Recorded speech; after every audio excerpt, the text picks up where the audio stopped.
Oh, I'm on.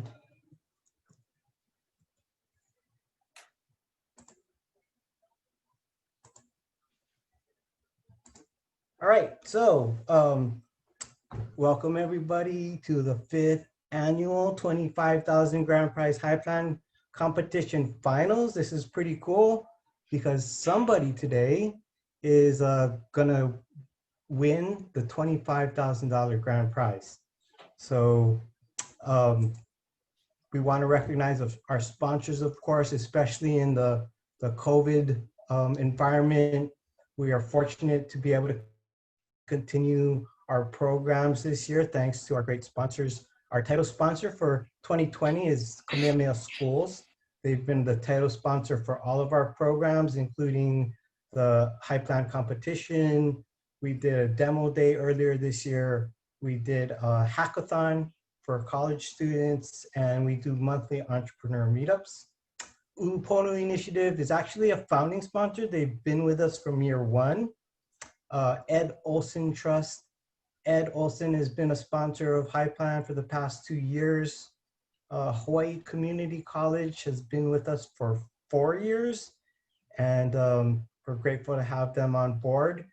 And County R&D has been with us for 3 years. So we couldn't do any of the great work we're doing without the help of all our sponsors. So we are very appreciative of their support. So just so you guys know the program today, we're going to try and stick to the schedule as best we can. After I explain the rules and introduce our judges, we're going to run right into our 2-minute elevator pitches, which Jim was explaining. After that, we'll take a short break. Then we'll go into our 7-minute presentations. We'll do the first 4. We'll take another break and we'll do the last 4. And then we have some programming while our judges tabulate their final scores, and we hand it off for tabulation. So earlier last week, we gave our judges access to the written business plans of our 8 finalists. So this is in the order of presentation. We're going to use the same order for both the 2-minute and the 7-minute. And in preparing our competitors for the round 2 and for our finals, we had Pitch Perfect workshops featuring Chris Rickham, who is a formerly program manager at the Dingman Center for Entrepreneurship at the University of Maryland, and also a manager at Union Kitchen in DC. He was doing pitch deck content, and then we followed that workshop. Up with a public speaking and storytelling workshop by Laura Reed, who is a professional public speaking and storytelling consultant, as well as an international storytelling competitor. So of course, our competitions are only as good as our judges, right? They are the ones who validate the quality of our entrepreneurs, and without them, of course, and their expertise, we couldn't be doing this. So we're happy to have expert judges. We have different ones for all 3 rounds. So this round, we have Pam Anakul Tamacho, and she is the Senior Partnership and Policy Manager at Elemental Accelerator. Pam, I probably mispronounced your name 3 times. I'm sorry for that. Well, that was Melly pretty good. James is co-founder of the Mana Up program. Ashley McShane is program manager at Blue Startups. Leanne Okamoto is land asset manager here on Hawaii Island for Kamehameha Schools. And Steve Sakuman is a former tech executive on the mainland and is now a founder and operator of Sakuman Inc. So Steve's been with us for a while. Melly's been with us for a while. We're happy to have them back. So like I was saying, the judges got the link to the business plans last week. They were not required to read them, and they are not being, the competition for the finals will not use their scores to tabulate the winner today. We gave them rubrics or the judging criteria for the 2-minute and 7-minute which they'll be using to score the presentations. And after they score it, we'll hand it off to Greg Taketa of Taketa Iwata Hara and Associates, and he will be doing the tabulations and letting us know who won today. So the reason why we have all these outsiders doing the judging and the tabulating is so that Jim and I can be fans of all of our participants and help them along the way, and we are really fans of all of them. All right, so having said that, we will head over and start our 2-minute elevator pitches. Jim, has Eva been able to log on?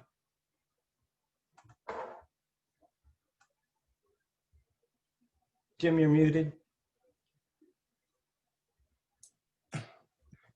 Yeah, and I'm trying to make a breakout room for the judges, and my computer is not cooperating. So let me just throw out to the judges while I have you all here. I'm going to ask you to submit to me your partially complete score sheet at the breaks, so we can pass that on to Greg Taketa and get him started on tabulating the grand scores, so it's not as much time at the end and we don't have to wait too long. So judges, that's just a small thing, and I'll mention it again when we get to that point. Thank you. Did we get Eva on, Jim? Nope. Nope. All right, so what do you think? We should just go ahead and start? And yeah, I think we have to start. Can't wait. All right, so we will have Zach. Are you ready? Yep. Sound check. Can y'all hear me? I do hear you. So, Zach, I am only going to tell you when your time is up. So start whenever you're ready. Okay, thank you. Hi, my name is Zach Larson, and I'm the founder of Hilo Food Hub. We are a business incubator and certified kitchen located in Hilo, Hawaii. If you're looking to start a food business or grow your food business, we offer everything you need to do that. We opened up in May of 2020 and are currently hosting 5 separate businesses in our facilities.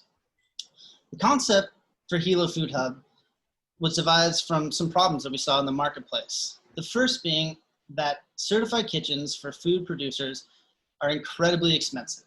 You can end up paying up to $3,000 a month for your own kitchen. And so a lot of food producers look to shared kitchens to lower their costs. These shared kitchens, unfortunately, are not set up for multiple users. They might be churches or community centers or restaurants, and sometimes that can create some conflict between businesses. This is where Hilo Food Hub comes in. We are a certified kitchen that is set up specifically for multiple users. We're open 24/7, and once you're a member of the Hilo Food Hub, you have access to our kitchen, all of our equipment, and also access to all of our partners that can help you with any of your business needs. We're only 5 months old, and we're here today to ask for $25,000 in funding to help us grow. $15,000 of that funding is going to be split up into 5 separate $3,000 scholarships to help people get a start with their new businesses. The remaining $10,000 is going to be split between marketing and also purchasing new equipment for the Hilo Food Hub. We're here today to ask for a meeting and see if you're interested in this opportunity to not only invest into Hilo Food Hub and our members, but also to help create jobs and help stimulate the economy here in Hawaii. We're really looking forward to talking to you further. Thank you so much. Great. Thank Thanks, you. Zach. So I'm going to give the judges some time to score, and then we will have Island Harvest get ready. All right, thank you. I'm going to mute 1 second. This is Eva.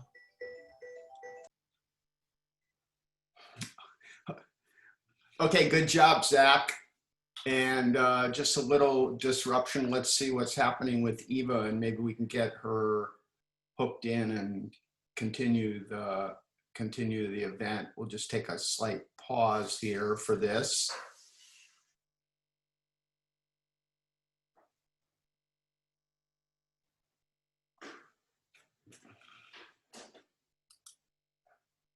Okay, looks like everybody's doing good. Lots of smiling faces today. Right on. The Zooms, it's quite typical that people have some technical issues because of just the nature of the technology. So please bear with us. We want to give her every chance to get in here. Okay, so she's still trying. Okay. It's a rather unfortunate situation, but we must move on. Yeah. So, Andrew, did you sound check already? No, can you hear me okay? I can hear you. So 2 minutes, I will only tell you when your time is up. Start whenever you're ready. All right, thank you. Aloha, my name is Andrew and I am a second generation farmer from North Kohala. I'm excited about the future of agriculture on the Big Island and believe the challenges that we face can be overcome. Today, I'd like to present to you a plan to kickstart farmers towards success for decades to come. In order to advance a sustainable agriculture system on Hawaii Island, quality nursery trees must be available at prices that encourage farmers to establish orchards. Trees are good for the environment, economy, and for food security. There are over 100 ulu, or breadfruit farmers, part of a thriving cooperative, but nursery trees are hard to come by. And there is a $48 million macadamia industry, but there are aging orchards all over the Big Island that need to be replanted, including on our own 750-acre farm. This key component of nursery trees in the macadamia and ulu industries is currently missing. But there is a solution. The Island Harvest Orchard Nursery will fill the gap in the macadamia and breadfruit tree nursery market by providing high quality and competitively priced trees to orchard growers. This will be done by leveraging new technologies from the commercial tree nursery industry that capitalize on quality, efficiency, and economies of scale to provide high-yielding macadamia and breadfruit varieties to farmers. Today, Island Harvest is asking for $25,000 to be able to purchase an automatic soil mixer with a bagging chute, install a state-of-the-art irrigation system, and engage industry experts as consultants to ensure that we are efficiently producing the highest quality nursery trees. Island Harvest's experience and wide network of relationships in the macadamia and breadfruit industries makes us the perfect fit to be leaders. With your help, our business will be able to supply over 40,000 trees to be planted on the Big Island over the next 5 years. Thank you.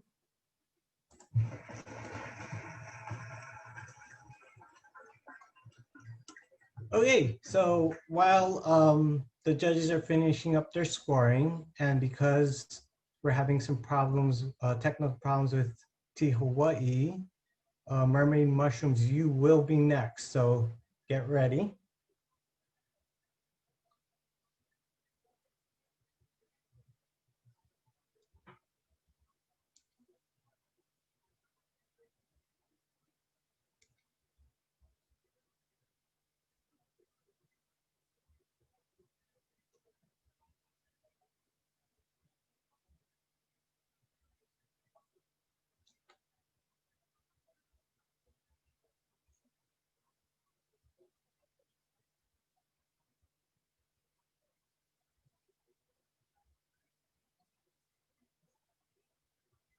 Okay, Amanda, you want to give us a sound check? All right, how's the sound? Can you try that again? Hello? Can you hear me? I can't hear you that good. Hold on 1 second.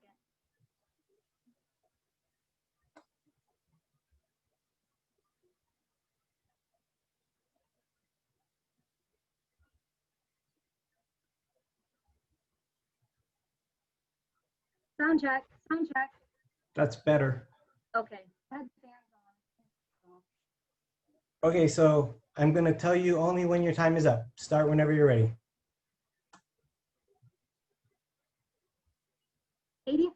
to 90% of our food is imported. It's a percentage that no one likes to reflect on. And entrepreneurs. Amanda, 1 second. Okay. Am I the only one that she's breaking up on? I I can't. couldn't hear either. Yeah. That's, Let's stop. I'm gonna okay. get a headset, okay? Okay, yeah, get a headset.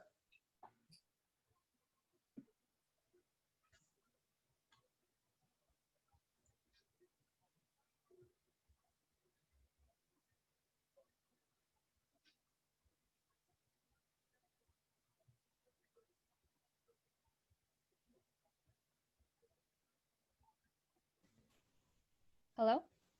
That's much better. Much better? Okay, awesome. Okay, so whenever you're ready.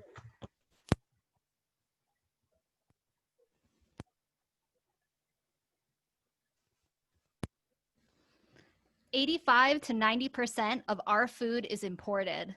It's a percentage that no one likes to reflect on, and entrepreneurs like me seek to address local food production in unique and sustainable ways.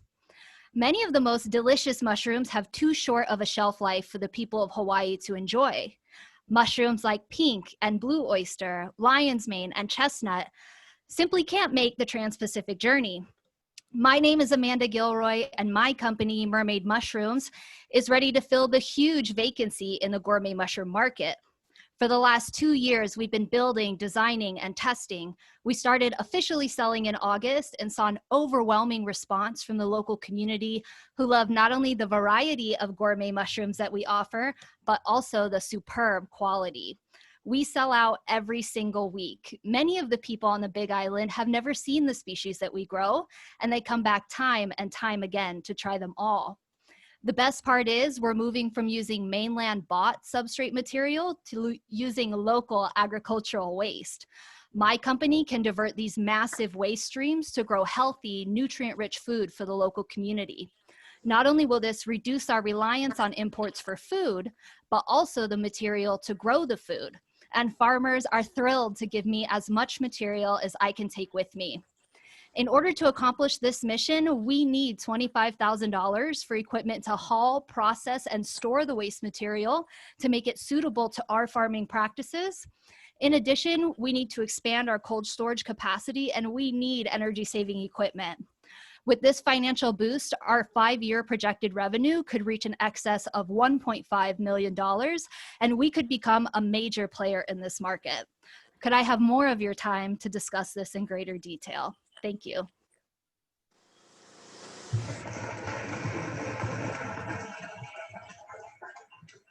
All right, thank you, Amanda. Have we heard from Eva, Jim, at all? No, okay. So next up, we're gonna have NovaPath Bio. Michael, you wanna do a sound check while the judges finish up their scoring?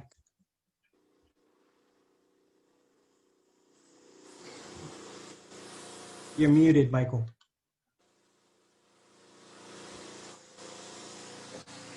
There we go. Can everybody hear me clearly? I can. Okay, So let's give the fantastic. judges a little more time. Okay.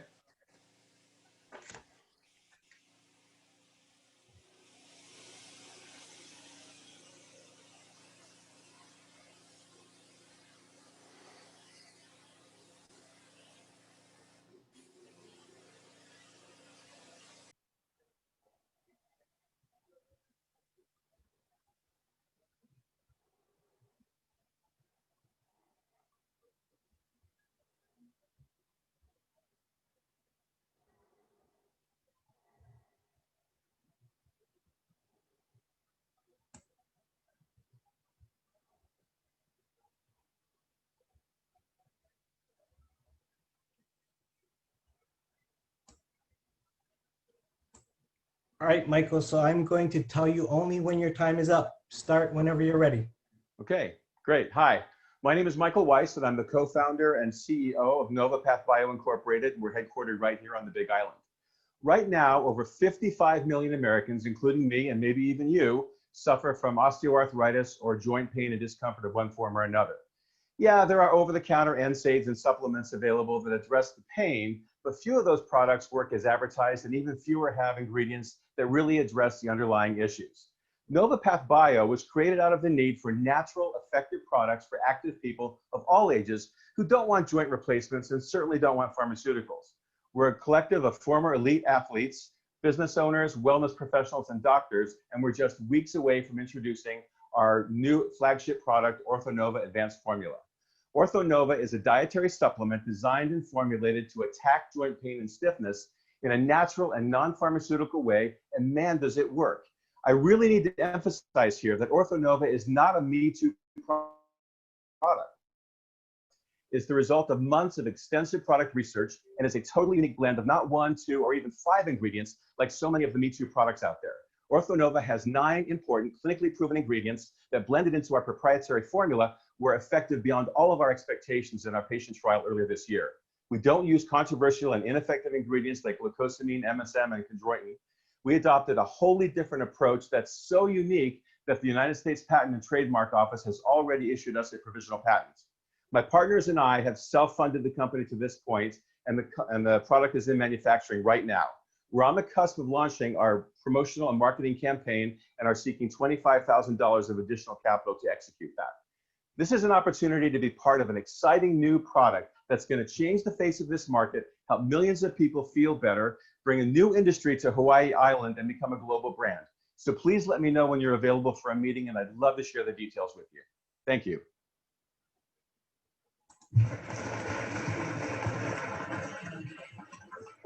All right, thanks, Michael. So Thank you. I have an idea to help Eva. I'm going to mute myself really quick, give her a call, and I'll be right back. In the meantime, Kua Kanaka, please get ready to do your 2-minute elevator. Yeah, how about a sound check, Krisha? Can you hear me? Yep. Great. All right. Okay, great.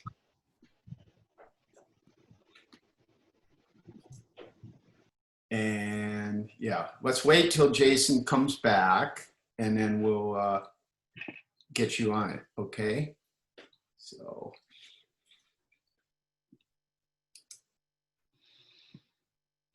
Okay. So far, so good. Yeah, we would like to get that situation straightened out with Eva, but don't know what that is exactly, what the problem is, but it's fun. We'll get through it. Little bit of a,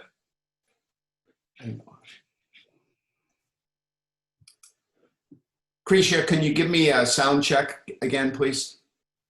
Sure. Can you hear me loud and clear? Yeah, perfect. Thank you.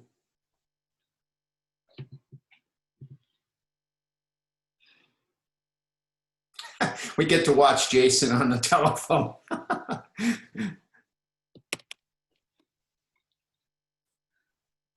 All right, never a dull moment. Yeah, there you go. So, Krisha, I am going to tell you when your time is up. You can start whenever you're ready. Okay.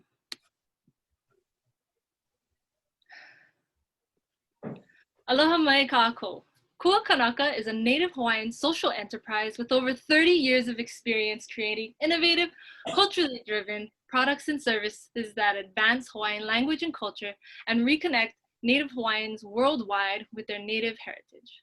Our research has shown that over 90% of Native Hawaiians, regardless of their current proficiency level, are interested in learning more Hawaiian language and culture than they now know. This was confirmed when nearly 150,000 individuals joined our webinars on Hawaiian stories this past summer. In spring 2020, we began to pilot our e-learning program with a group of Hawaiian homestead families and found that our research-based pedagogy of Aloha also works in a virtual environment.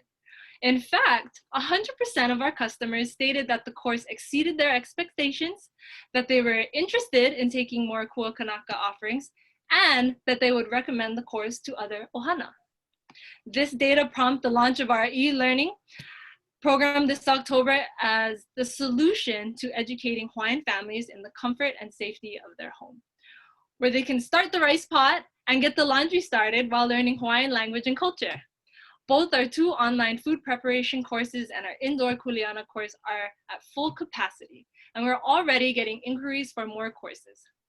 Unlike similar e-learning programs, our courses are fun, hands-on, and family-oriented so that Ohana can practice with each other in between our weekly Zoom meetings. As a recent MIT Solve Indigenous Communities Fellows winner, we have begun to collaborate with MIT to create an Indigenous LMS to expand our services to the DOE, since we are just approved as a DOE vendor.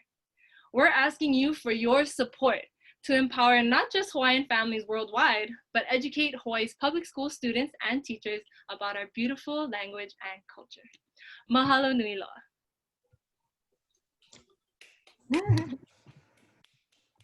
Great. Great. All right, thank you, Krisha. And next up is going to be Upcycle Hawaii. Maddie, can you jump on and do a sound check while the judges are finishing their scoring? Am I coming in loud and clear? Loud and clear. Beautiful. All right, so let's give the judges a little more time.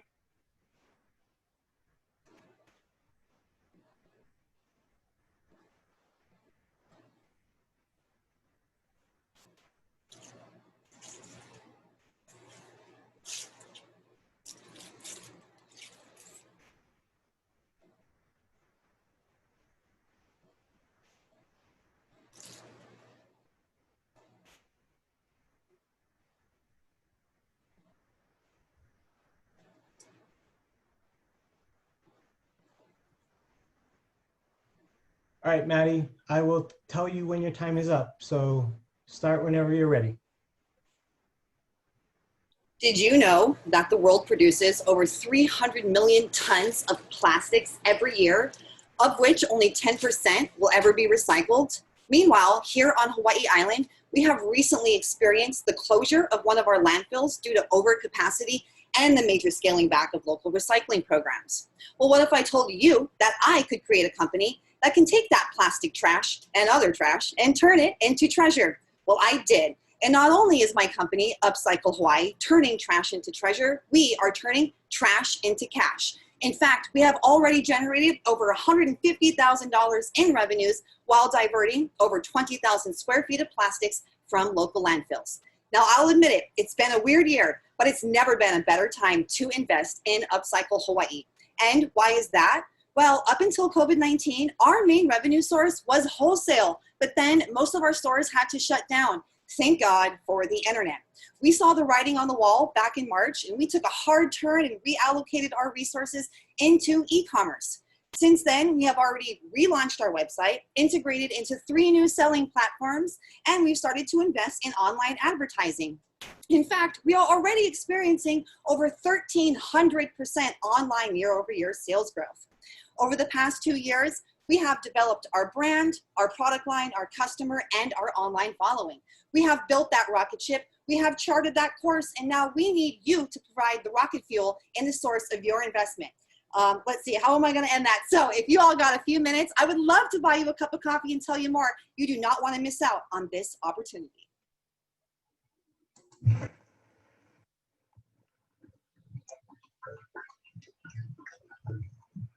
Thanks, Maddie.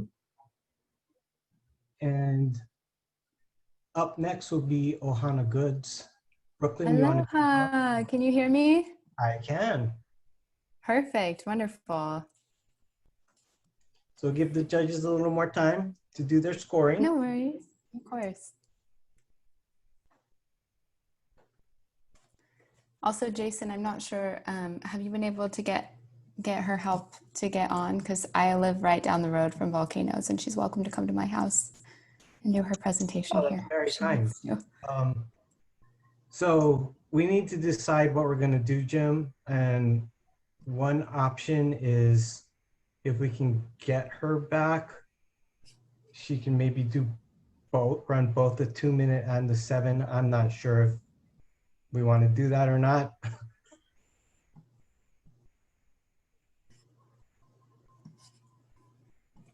At the end.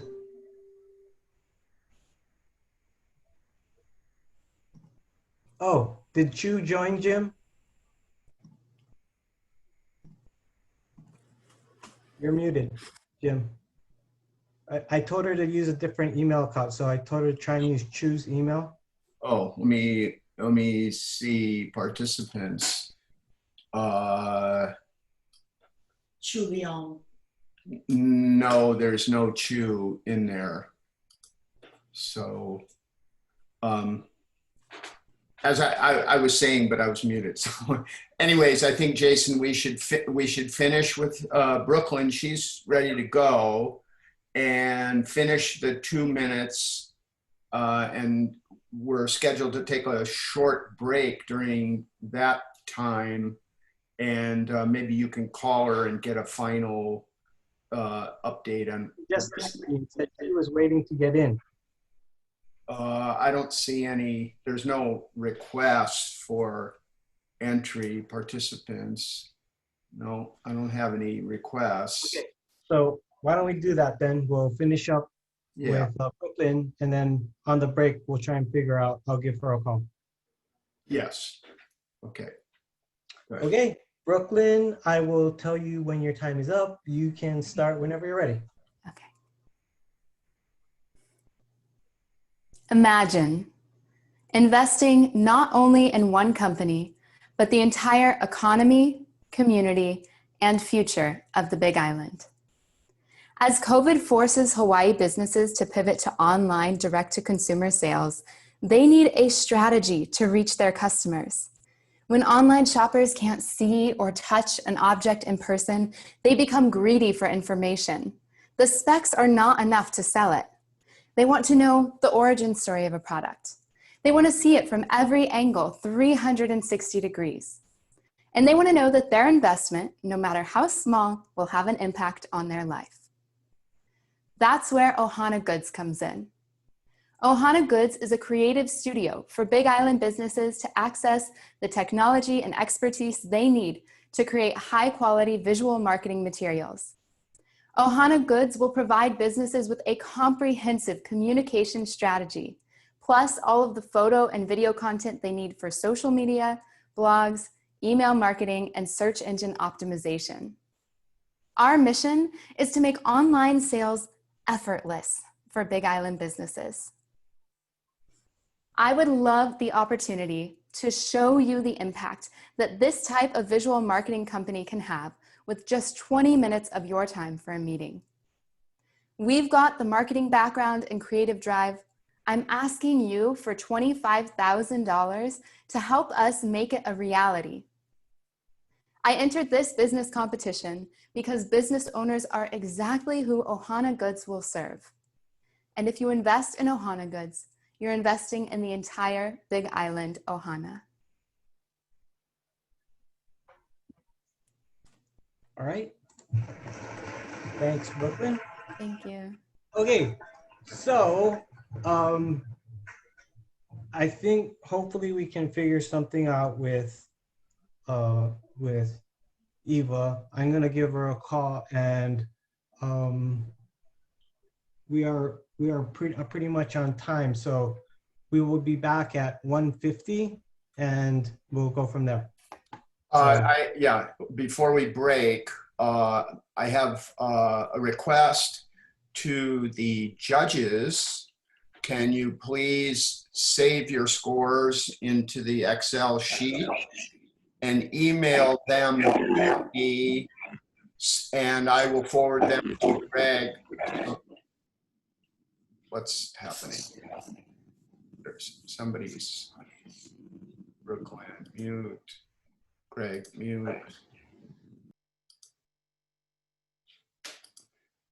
Yeah, sorry. So please email to me your partial scoring for the 2-minute presentation so I can forward those to Greg and have him get started on the scoring. So at the end, it doesn't take too long and we can announce the winners fairly quickly. Okay, judges, thank you. Okay, so yeah, so as Jason said, now we'll take a break for a couple minutes.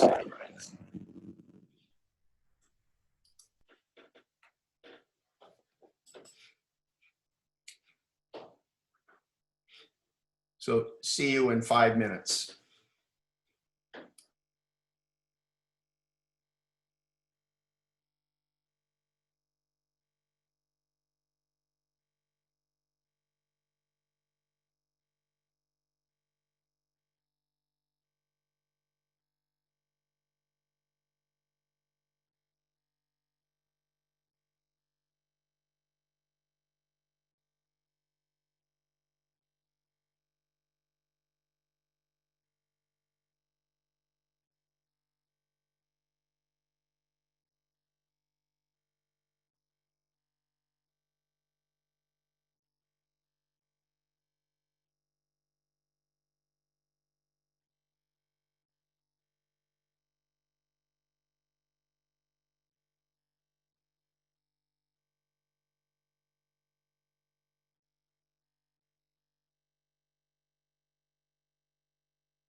Hold on.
Well, we're past a few minutes of when we were going to restart, so I think we need to get going on that. We got our guy Chris Recamp on working on Eva's situation, and we'll hopefully she can get logged in before we finish today and get her to do her thing. She's got a great story to tell. So let's see, the gallery view, is everybody here? I got the judge, I see all the judges. Okay. Okay, great. So yeah. So Jason, I think we're ready to start the afternoon, the Sounds good. 7 minute. For the 7-minute presentations, I will be giving the participants a 30-second warning, and then I will tell them time at the end of 7 minutes. So I'm gonna have Hilo Food Hub, Zach, will you do the share screen and run through a couple of slides and do a sound check to make sure we're set up technically?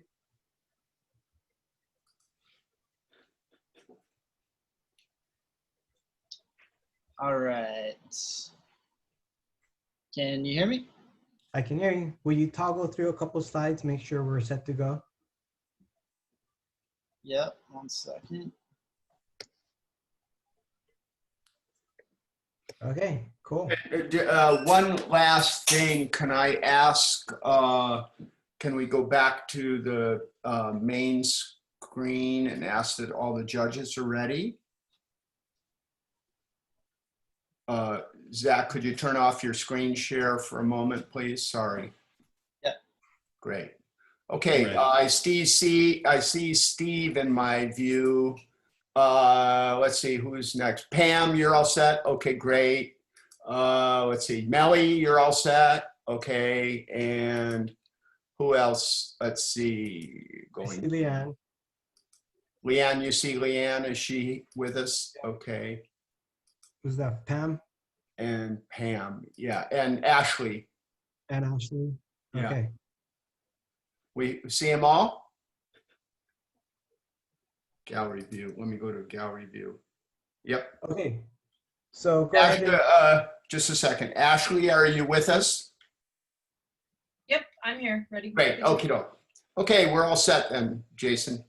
Okay, Zach, go ahead and do the share screen. And so for the 7-minute presentations, again, I'm going to give a 30-second warning before the 7-minute time is up. And then we will do about a 5-minute Q&A. Following that with the judges. Judges, I'm just going to rotate through you as time permits. So having said that, Zach, whenever you are ready, you can go ahead and I'll start when you start. Okay, just a quick sound check. You can hear me? Yep. And the slides toggled? Yep. Okay, great. Hi, my name is Zach Larson, and I'm the founder of Hilo Food Hub. We are a certified kitchen and business incubator. The concept for Hilo Food Hub really started when I started my own business. In 2018, I started making kimchi and sauerkraut and selling them at the farmers markets. When I first started, I was working out of a pizza kitchen. I was making the sauerkraut in the back kitchen in exchange for making dough for them at night. I moved to a cafe after that and was working out of their kitchen. I was doing this because it was affordable. I was able to rent the kitchen and use the cafe. Needless to say, people drinking their coffee in the morning didn't really appreciate all the smells that were coming from my fermented foods. So it wasn't an ideal situation. When I finally found a kitchen that was suitable enough for my own products, I really wanted to create something that I could share with other business owners as well. And that's where Hilo Food Hub comes in. Throughout my process, starting my own business, I identified some problems in the marketplace. The first being that commercial kitchens are extremely expensive. They are hard to find and can cost upwards of $3,000 a month. So what businesses do is tend to look for shared commercial kitchens instead. Those look like restaurants or churches or community centers. The problem with those is they're just not set up to facilitate multiple users, and that can create some problems. The other issue that I had was finding all the resources that I need. It was hard to know what permits I needed. Where could I sell my products? What are some packaging and labeling designs? So there's no centralized place for me to go to find that. And then finally, once I was going, the distribution costs were really high. And I ended up seeing a lot of the same vendors delivering to a lot of the same stores. This is where Hilo Food Hub comes in. Kitchen incubator for entrepreneurs and farmers. Our solution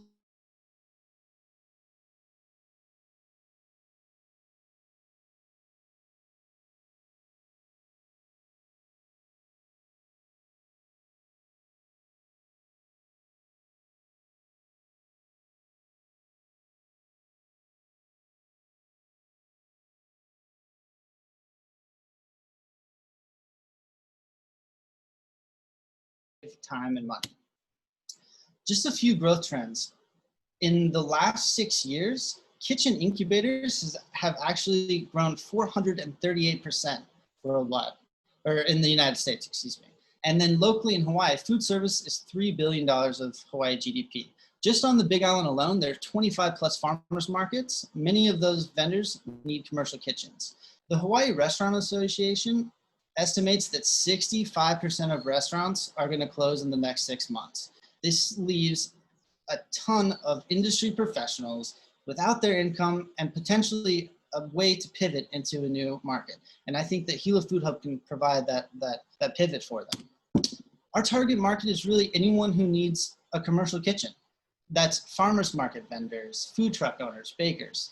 We're partnering with market managers and the health department to really get our name out there and work on having people refer users to the Hilo Food Hub.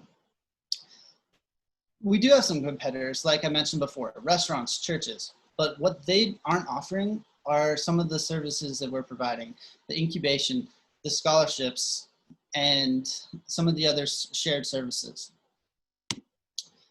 Our competitive advantage here is that, we are actually set up for multiple users. That is our purpose. So when you're renting the kitchen, you know that it's set up and you're not going to have conflict with other businesses. We're also bringing in our expert resources to help these food businesses. Our business model runs on an hourly rental for the kitchen, monthly rental for storage, and then we have all these other additional revenue streams with the large space that we have. Food truck parking, non-food storage. We can help with distribution and logistics, educational classes, and even some special events. Just a few milestones that we've reached. We are at our breaking even point, and with our next member, we're actually going to be turning a profit. If you look in 2022, you see an expansion, and that's due to us moving to a new facility that has a 1,500 square foot kitchen and also retail capability for our members to actually sell food from that location. The timing right now is everything. Small businesses are struggling, but the rate of businesses that survive when they're incubated is double of those that aren't. And I think that right now, we're able to pivot and make sure that we are providing for businesses. That's going to help with the revitalization of our economy here in Hawaii. We want to take $15,000 of this prize money and turn it into scholarships. This will give 5 businesses the chance to have a kitchen rental paid for the first 6 months of their business. This is a huge step up. The other $10,000 is going to go towards marketing and kitchen equipment.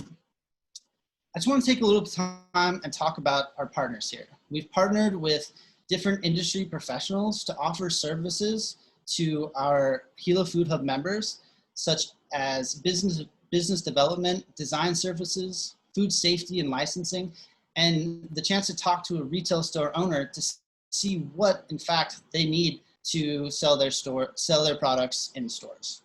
I've been in the food industry for a long time. I'm passionate about it, and I really want to be here to help others succeed. This is what I'm here for, and I believe that Hilo Food Hub is in the perfect situation to really help revitalize the economy here in Hawaii and help food succeed. I really appreciate all the time and look forward to speaking to you all further about this really exciting opportunity. Thank you.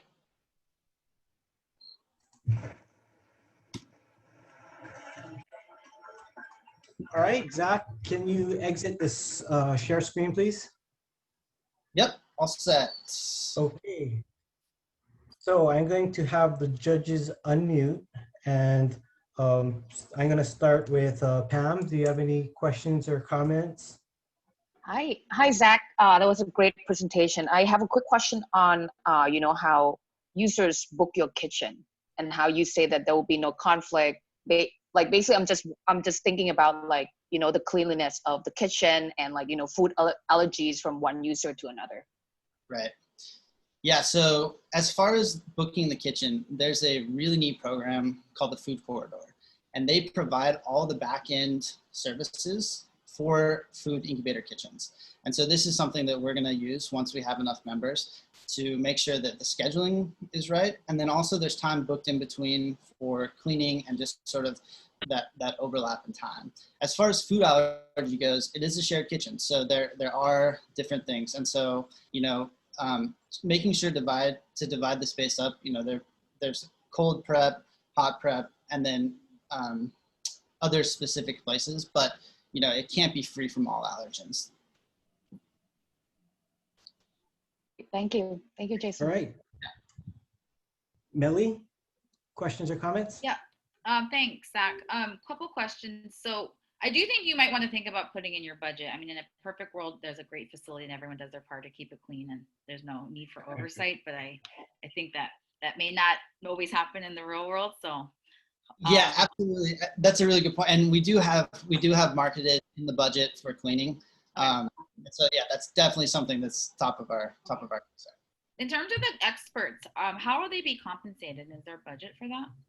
Yeah, so basically we are budgeting for them to come and give informational seminars as a group, like to the group. And then if anyone needs more specific services, then we're there to connect them with those experts. So and then that would be the responsibility of the business to work out with the contractor.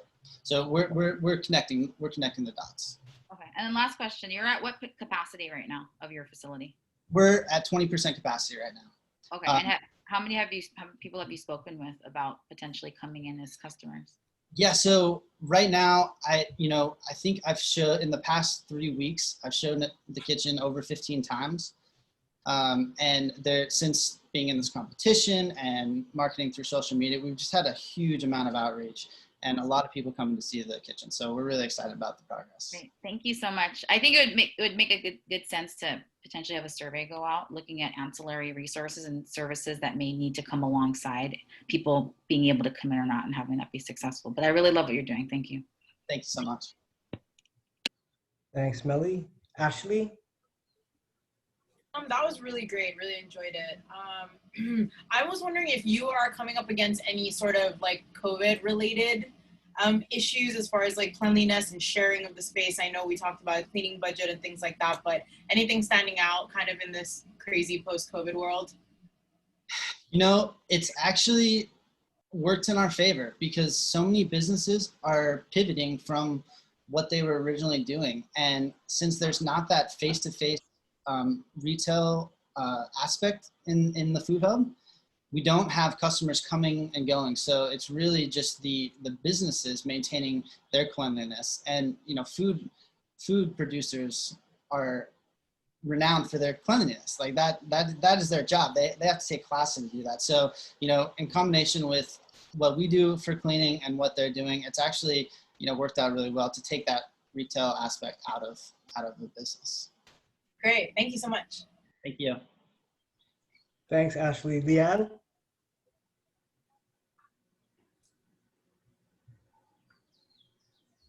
Leanne? You're muted.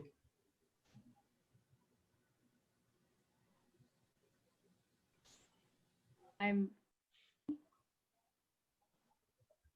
Jason. Yeah, Can you hear me? I can hear you. Yeah. Okay. Hi, Zach. Thank you so much for that presentation. My question was around the, about if 65% of restaurants are predicted to close in the next 6 months, with those kitchens coming on, being available and possibly at discounted rates because folks want to get them occupied again. Do you see that as a challenge for your business model, and how are you prepared to kind of mitigate that? That's a really good question. And I think what it comes down to is this specific model is unique because traditional landlords, they don't want to manage 10 different businesses. They want to rent their retail space to one person and have them pay rent each month. So my business model stands out from that in the fact that I'm encouraging people. I have the system set up to really manage all of these 20 plus folks who are starting their businesses. So I don't think it will be a direct, it will be a competition, but I think that our model is unique in that way. Thank you. Thank you.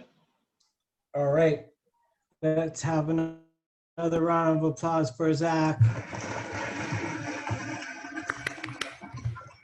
All right, so we have a bit of good news. We found Eva, and when it's her turn, she is going to do the 2-minute and the 7-minute one after the other. So up next, while the judges are finishing up their scoring and comments, I'm gonna have Andrew from Island Harvest come and take control of the screen, do a sound check. Let's run through a couple slides. Why don't you call Steve and Kyle? Sorry, what? Hey, Jason, can you hear me? I can hear you. Kyle's not here. And Steve, he doesn't have to do every judge for every person.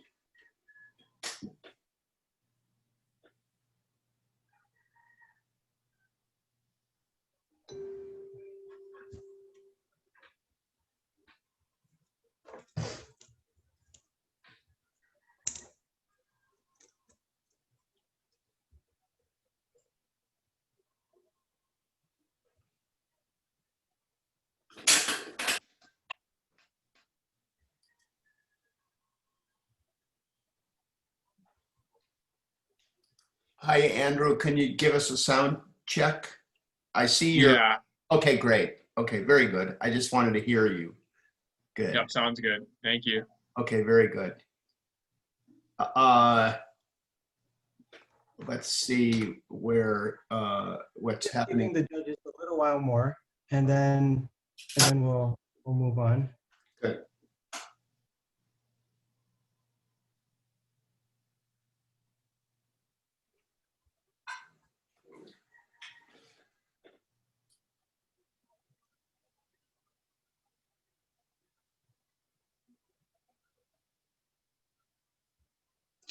Okay, so Andrew, I'm going to give you a 30-second warning before the 7 minutes, and I'll tell you time at 7 minutes.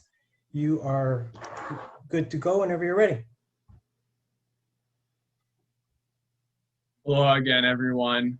Thank you for taking the time to allow me to present to you the Island Harvest Orchard Nursery. Orchard cropping systems in Hawaii have the potential to grow our agricultural industry while providing positive environmental, social, and economic impact. Trees sequester carbon, remediate soil, provide food, and in an orchard system can provide meaningful employment opportunities for people on the Big Island. However, in order to advance a sustainable agriculture system on Hawaii Island, quality nursery trees must be available at prices that encourage farmers to establish orchards. There are aging macadamia orchards all over the Big Island that need to be replanted and a growing interest in ulu, but nursery trees are hard to come by. And so we need a solution here on the Big Island to provide these commercial farmers planting stock for their existing orchards or for orchards that they're planning to establish. So Island Harvest is going to provide that solution. We're going to fill the gap in the macadamia and breadfruit tree nursery market by providing these high quality and competitively priced trees to orchard growers. And we're going to leverage technology so that we have a competitive advantage on quality, efficiency, and economies of scale. So that we're providing the best genetics of both breadfruit and macadamias to farmers across the Big Island. The macadamia industry is a huge part of Hawaii's economy. 16,900 acres were harvested in 2019-2020, and that's an estimated farm value of $48.8 million.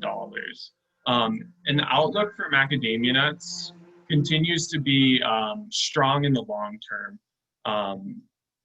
Despite a little bit of a setback from COVID, the international market remains strong. But many of the orchards here on the Big Island are reaching their optimal commercial lifespan of 50 years, and so they need to be replanted. So if just 20% of existing orchards are replanted over the next 10 years, the Hawaii macadamia industry would need to produce 33,800 trees per year. And breadfruit has been been an important component of agriculture and food security in Hawaii, but the development of an industry has begun to grow in the past 5 to 10 years due to efforts by organizations like the Hawaii Ulu Cooperative. Given the positive trends and need for planting stock in the macadamia and breadfruit industries, it's clear now is the time to increase nursery production. And our company, Island Harvest, is well positioned to fill this need. Island Harvest has a track record of success in agriculture in North Kohala. The company was established in 1991 by my father and has managed over 750 acres of macadamias for over 25 years. We became certified organic in 2015 and have also recently established a 200-tree breadfruit orchard. As a company, we are committed to farming with a holistic approach that cares for the land, trees, workers, and the community. And here's our team. I'm the project manager and vice president at Island Harvest. I also serve as a board director for the Hawaii Ulu Producers Cooperative, where I chair the Regenerative Agriculture Committee and also provide some consulting to our farmers, our different cooperative farmers. Nathan, my brother, is the general manager and vice president at Island Harvest. He oversees all the orchard operations and has really helped guide the company to adapt new technologies to gain efficiencies and improve yield. He's currently the president of the Hawaii Macadamia Nut Association. And we're going to be engaging some industry-leading consultants like Kim Wilson, who contracts for macadamia nurseries all over the world and has helped establish standard operating procedures that have helped really improve quality and efficiency in macadamia nurseries. And then Dr. Noah Lincoln is recognized as an expert in Hawaiian crops and cropping systems, and we're excited to work with him on the breadfruit portion of the nursery. So our nursery will focus on commercial orchardists and farmers to provide high volume of competitively priced trees.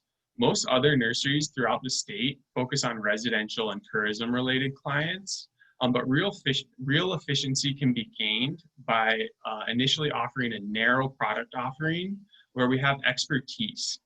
So this will allow us to provide competitively priced high volume trees so that we're encouraging farmers to grow, to establish their orchards. And so initially the macadamias will be priced at $25 a tree and breadfruit at $17.50 a tree, which provides substantial margin for us to be able to grow and expand, but also encourages the farmers to establish these orchards.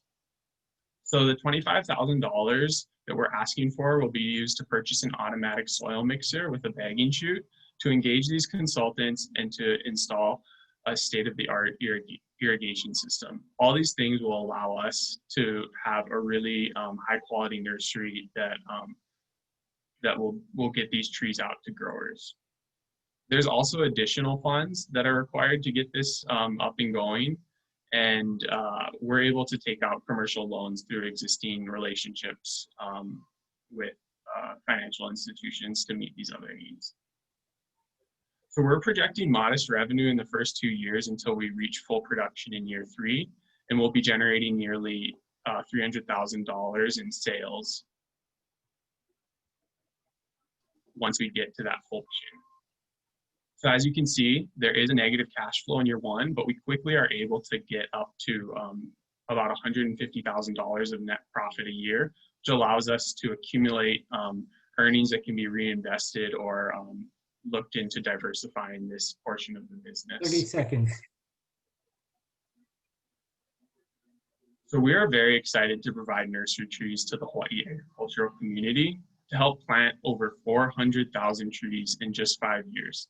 For us, this is really an opportunity to help benefit our environment, economy, and create a stronger future in agriculture for farmers like myself. Thank you.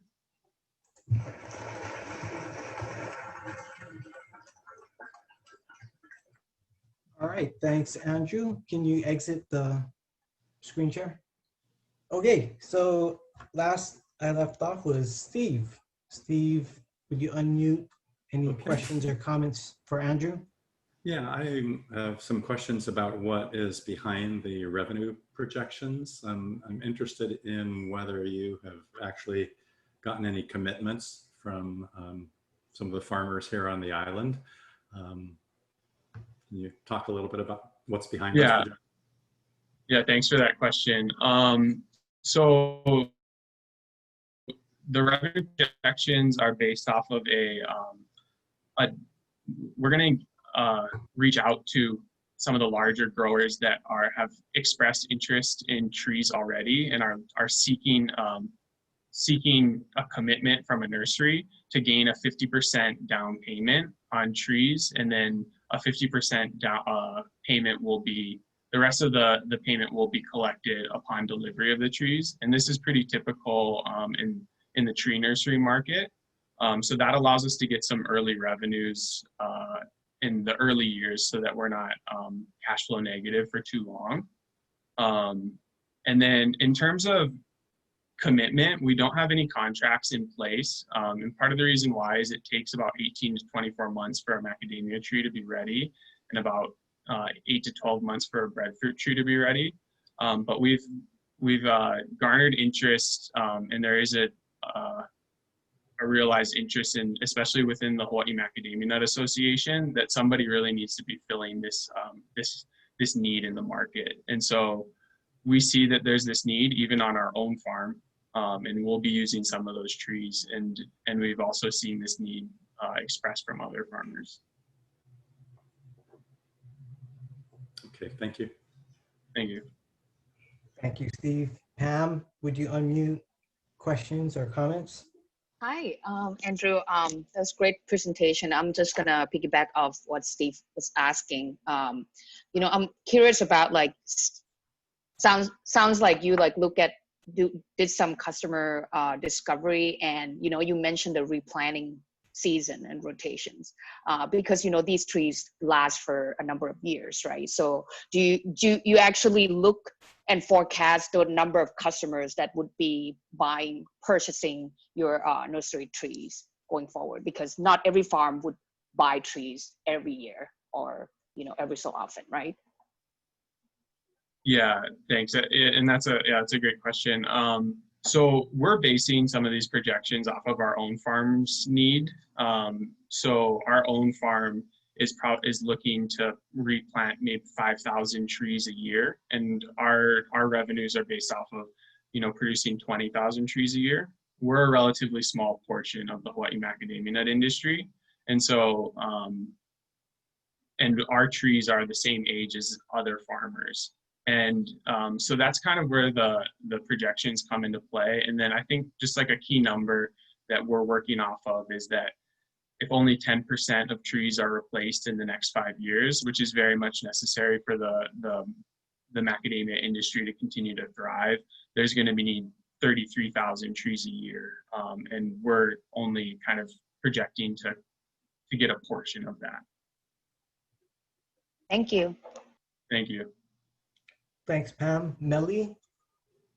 Thank you. Thanks, Andrew. What's the barrier to entry for some of these bigger players to not be growing their own seedlings? Yeah, so thanks for the question.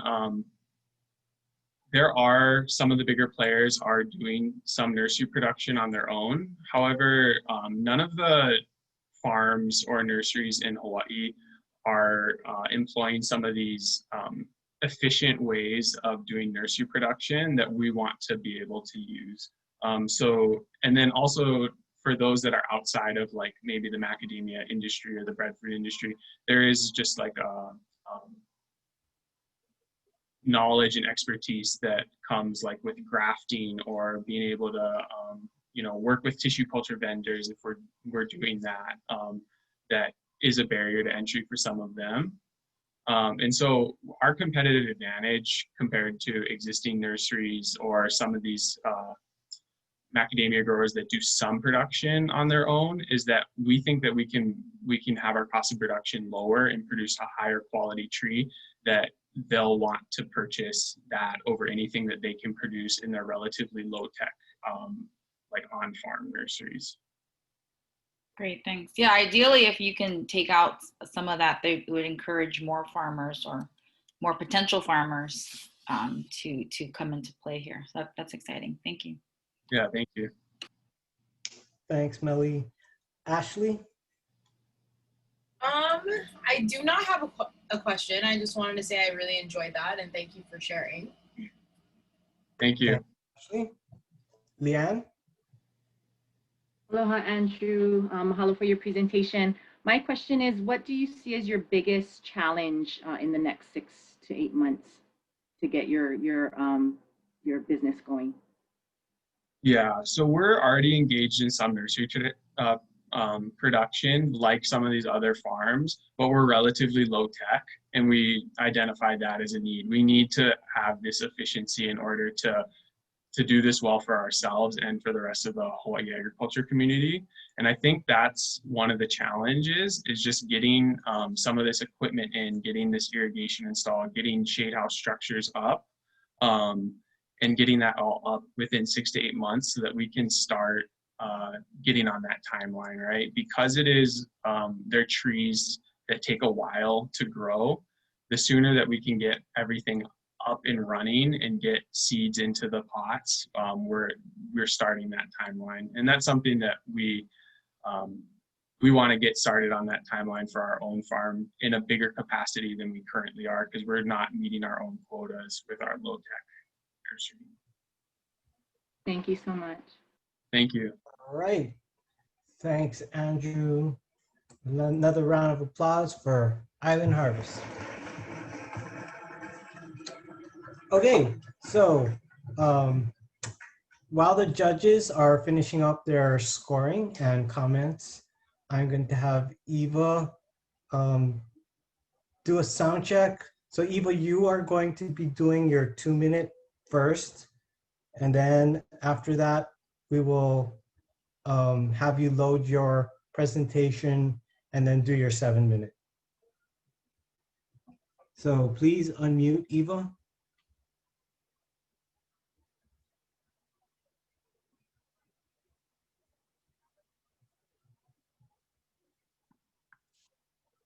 Aloha, can you hear me? I can hear you. Nice to see you.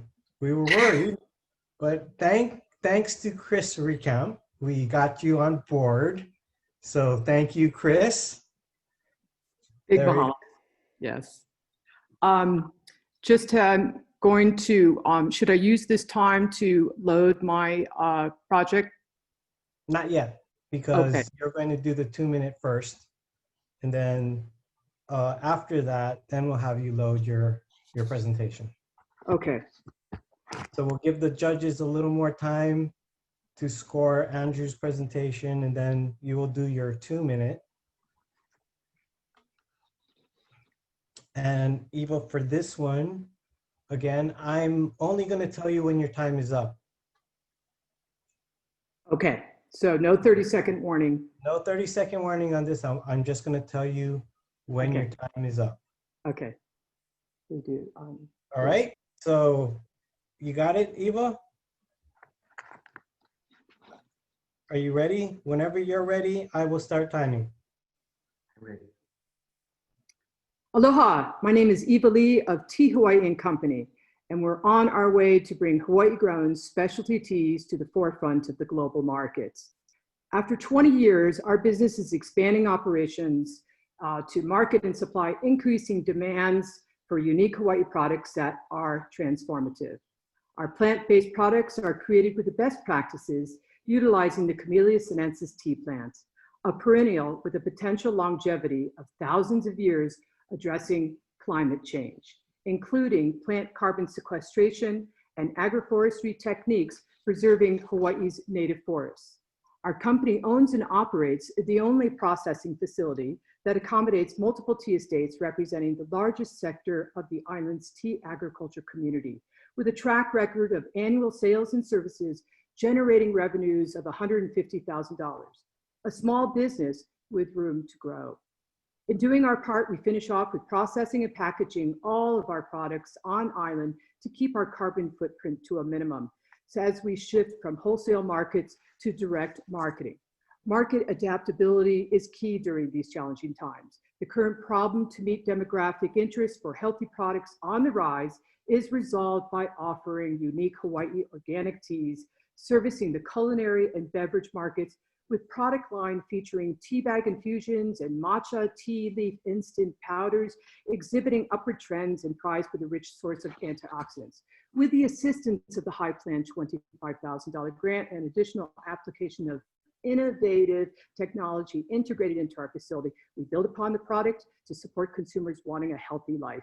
Distribution globally in 2021 focuses on internet media marketing, providing healthy tea plants and teas for our community, and Amazing 100 award winning.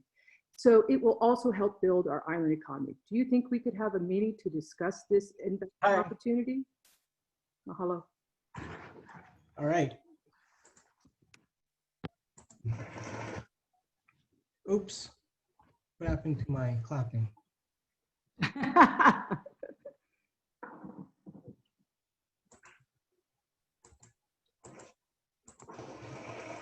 There we go.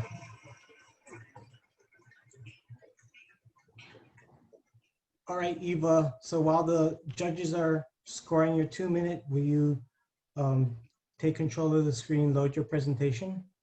Okay.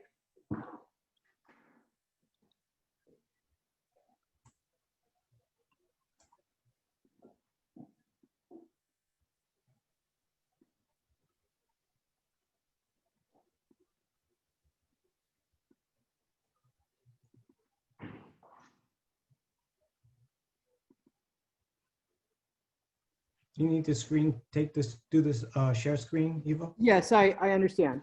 Just Okay.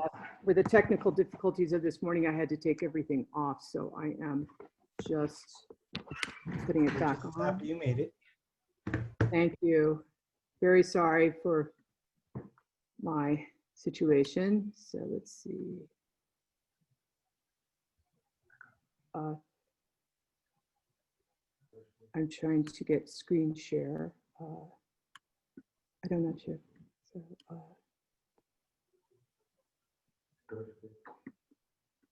let's just see if I can get screen share. Here we go with screen share. Okay.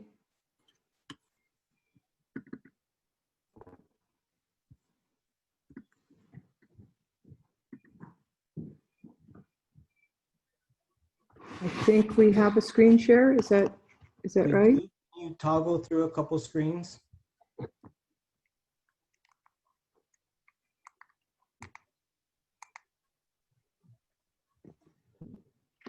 Okay. So this time, Eva, I will give you 30 seconds heads up, and then I'll tell you time when it's 7 minutes. So you at 6:30, you mean? And then we got okay. Correct. So you can start whenever you're ready. Sorry.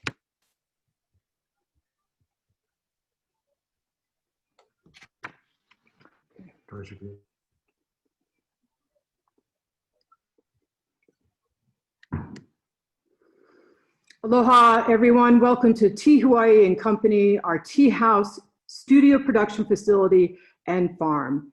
For over the past 20 years, we have built our business in tea agriculture in Volcano Village, Hawaii, at 4,000-foot elevation, developing handcrafted specialty teas, primarily for export markets. As an established following for premium teas traditionally, yet unique in origin for consumers to experience the special qualities that speak of our Aina, the terroir, and the nuances of our special environments. Our business grew production, increased our services to assist other growers in processing and market distribution, as well as pioneering tea tourism in Hawaii and offering tastings in retail. Tea processing and tea tourism have been a very substantial part of our revenue until the recent change of world events with the pandemic. So with that said, we are turning a new leaf. For our new venture, we are shifting our focus from wholesale to retail markets. To do this is myself and my husband, Chu Leong, with years of experience in agribusiness, creating our winning tea products and leaders in domestic specialty tea production. We exceed the quality of our competitors in the commodity markets as recognized by industry distribution from the UK, Korea, Australia, and Canada, to name a few. Essential to this venture team is our Rising Net, our essential in internet marketing. It is a company that has been in the business since 1999 and they are going to be providing us with technical assistance in internet marketing, and will now assist in programming our storefront presence with multiple platforms such as Amazon, Shopify, and others. And web tracking, bringing a substantial business as we refine our e-commerce activities and marketing.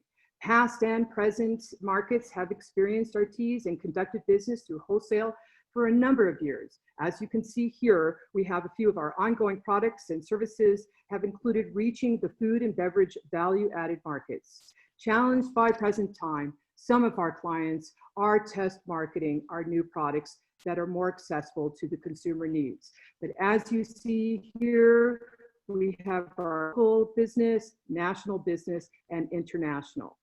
One of those products that we are working on with quality grades of whole leaf tea production is in placing tea bag infusion packaging, enabled by our recent acquisition of bagging machinery that has increased our production substantially in providing thousands of tea bags for quick distribution.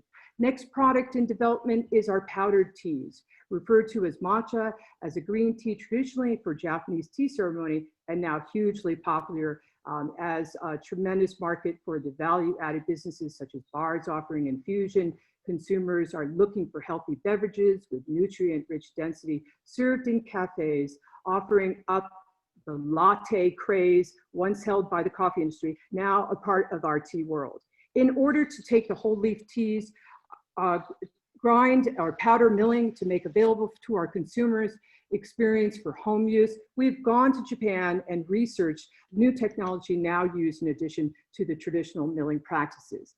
Adding to our whole leaf tea line, matcha powders teas increases value. Matcha tea is unique because of the process of shading and harvesting increases the content of L-theanine, an amino acid that helps balance the caffeine for our tea farm, as well in growing in the shade under the forest of ohia trees and native plants. Matcha is currently the fastest growing segment of the global tea market.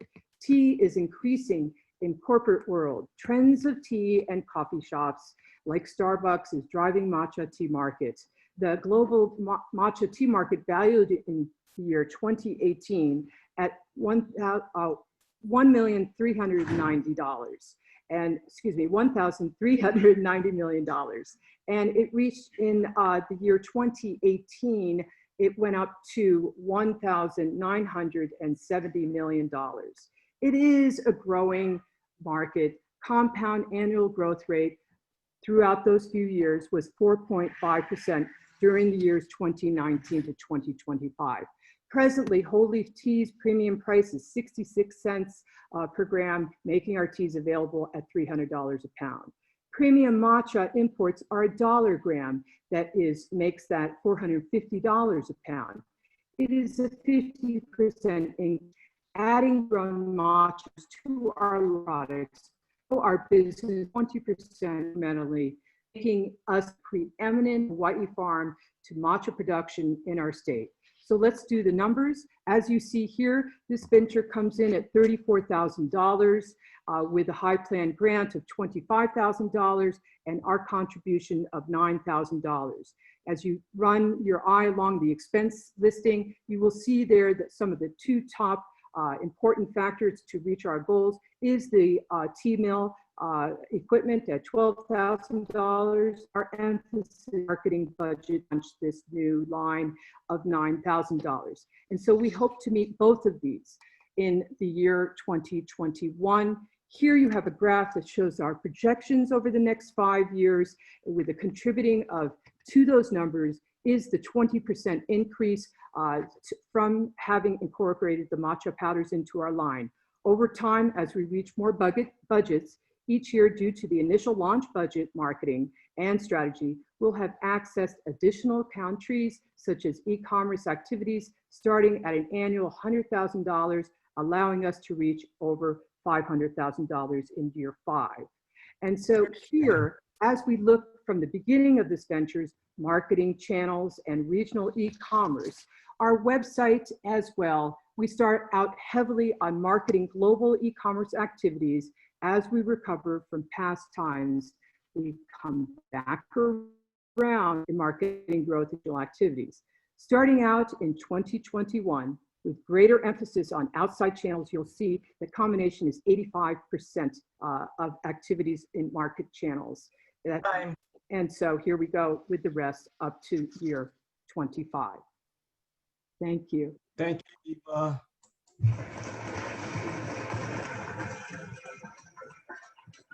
All right, Eva, can you exit the share screen and we'll do some Okay. Q&A with judges? Okay.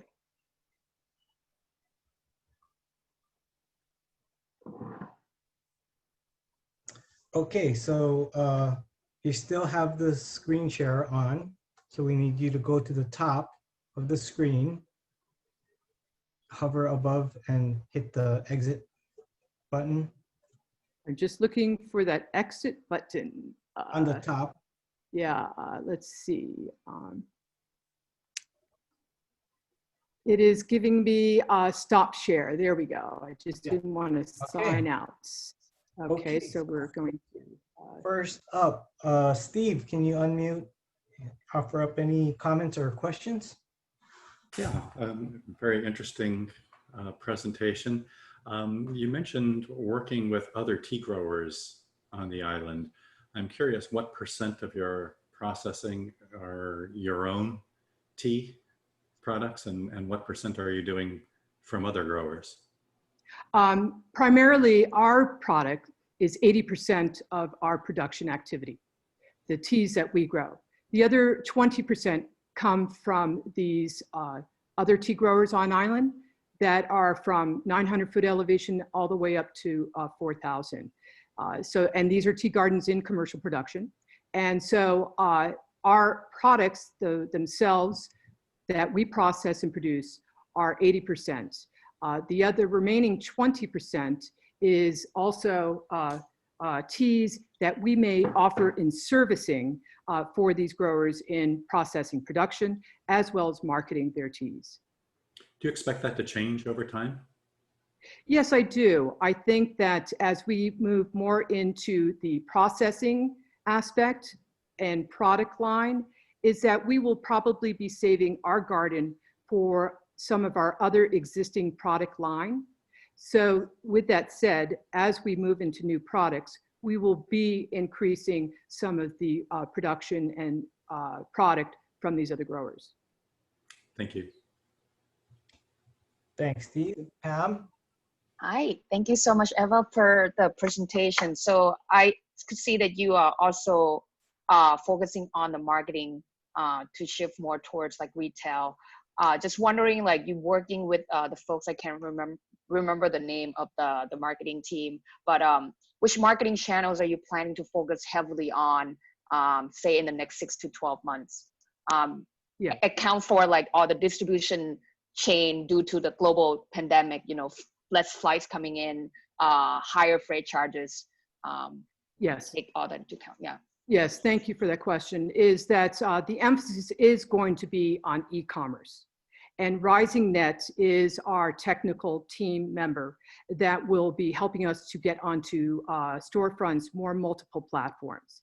And so with that said, as we are shifting from doing wholesale market, we plan on doing the e-commerce direct marketing to consumers. And as that be the case with less travel happening to our island, we see this as a very direct replacement during our recovery time of bringing in revenues that will be global. So with that said, is the direct marketing is emphasized on e-commerce activities, multiple platforms, storefronts on them, as well as our website activity. We will be doing some campaigns also on some social media platforms to also help promote. We're also in the planning stages of filming all the multiple cameras for the visitor industry so that they know what they can look for when they return. How far along are you and your team with the shift in wholesale to retail?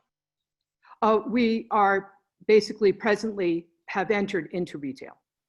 And so you can see from our website that we also offer our retail there. And previous to COVID, we were doing retail at farmers markets here on island. Thank you so much. Thank you. Thanks, Pam. Melly? Thanks, Eva. So kind of alongside those questions, shifting to online, what lessons have you learned so far, and how are you utilizing them moving forward? I suppose that in part it is the messaging as to what we are bringing to the public and how we are shifting from our wholesale to retail. But messaging about Hawaii and what the tea agriculture has to offer the public.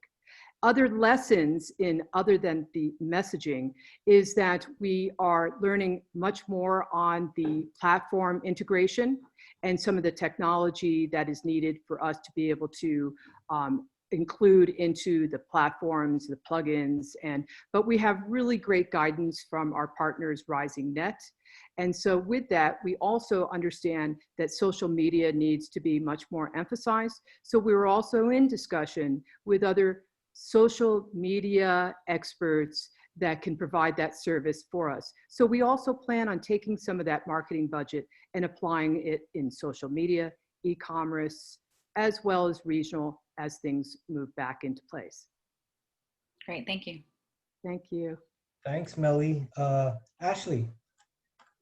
Hi there, that was really great. Thank you for sharing. I just wanted to clarify, so Rising Net is a partner and not something that's under your sort of business. Is that accurate? They are a part of our business, is that they presently are working with us as a team member, I like to say, Okay. is that they are very much an integral part of our business in allowing us to continue in our web marketing at the moment, but they are going to help us in the expansion of e-marketing.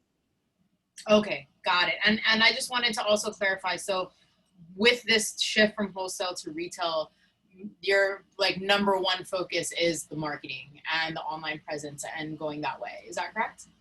I would say that's number one. And number two is the powder milling.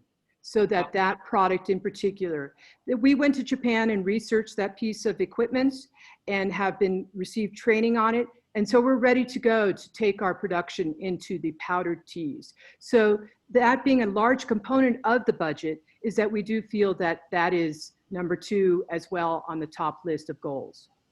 Okay, got it. Thank you so much. Mm-hmm. Thanks, Ashley. All right, let's have another round of applause for Tea Hawaii and Company.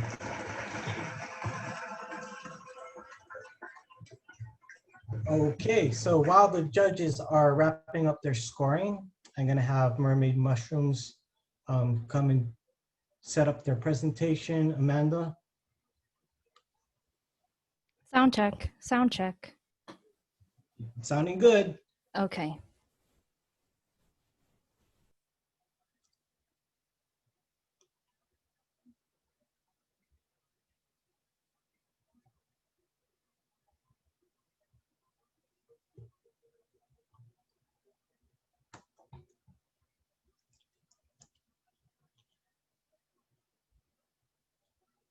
You wanna go into show mode and run through a couple screens?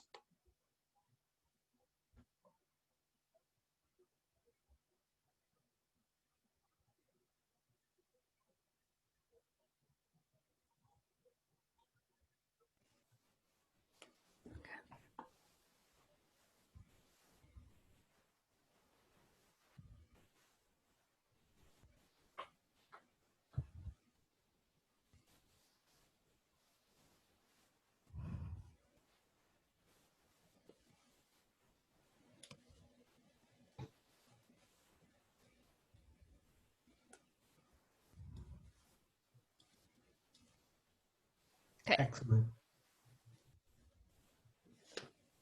Okay, so I'm gonna give you a 30-second heads up and then I'll call time at 7. Okay. Right, so you can start whenever you're ready. Aloha, my name is Amanda Gilroy, and I used to hate mushrooms. And it's because of this mushroom, the button, cremini, and portobello mushroom, all the same species with slight variations. And it's your typical non-gourmet mushroom, and I am not a fan. Let's go into our local grocery store. At Safeway, you can see that most of the species available are the agaricus species I spoke of, indicated by the red arrows. We do have our one local option, but you'll find that most of them are from China, Canada, or California.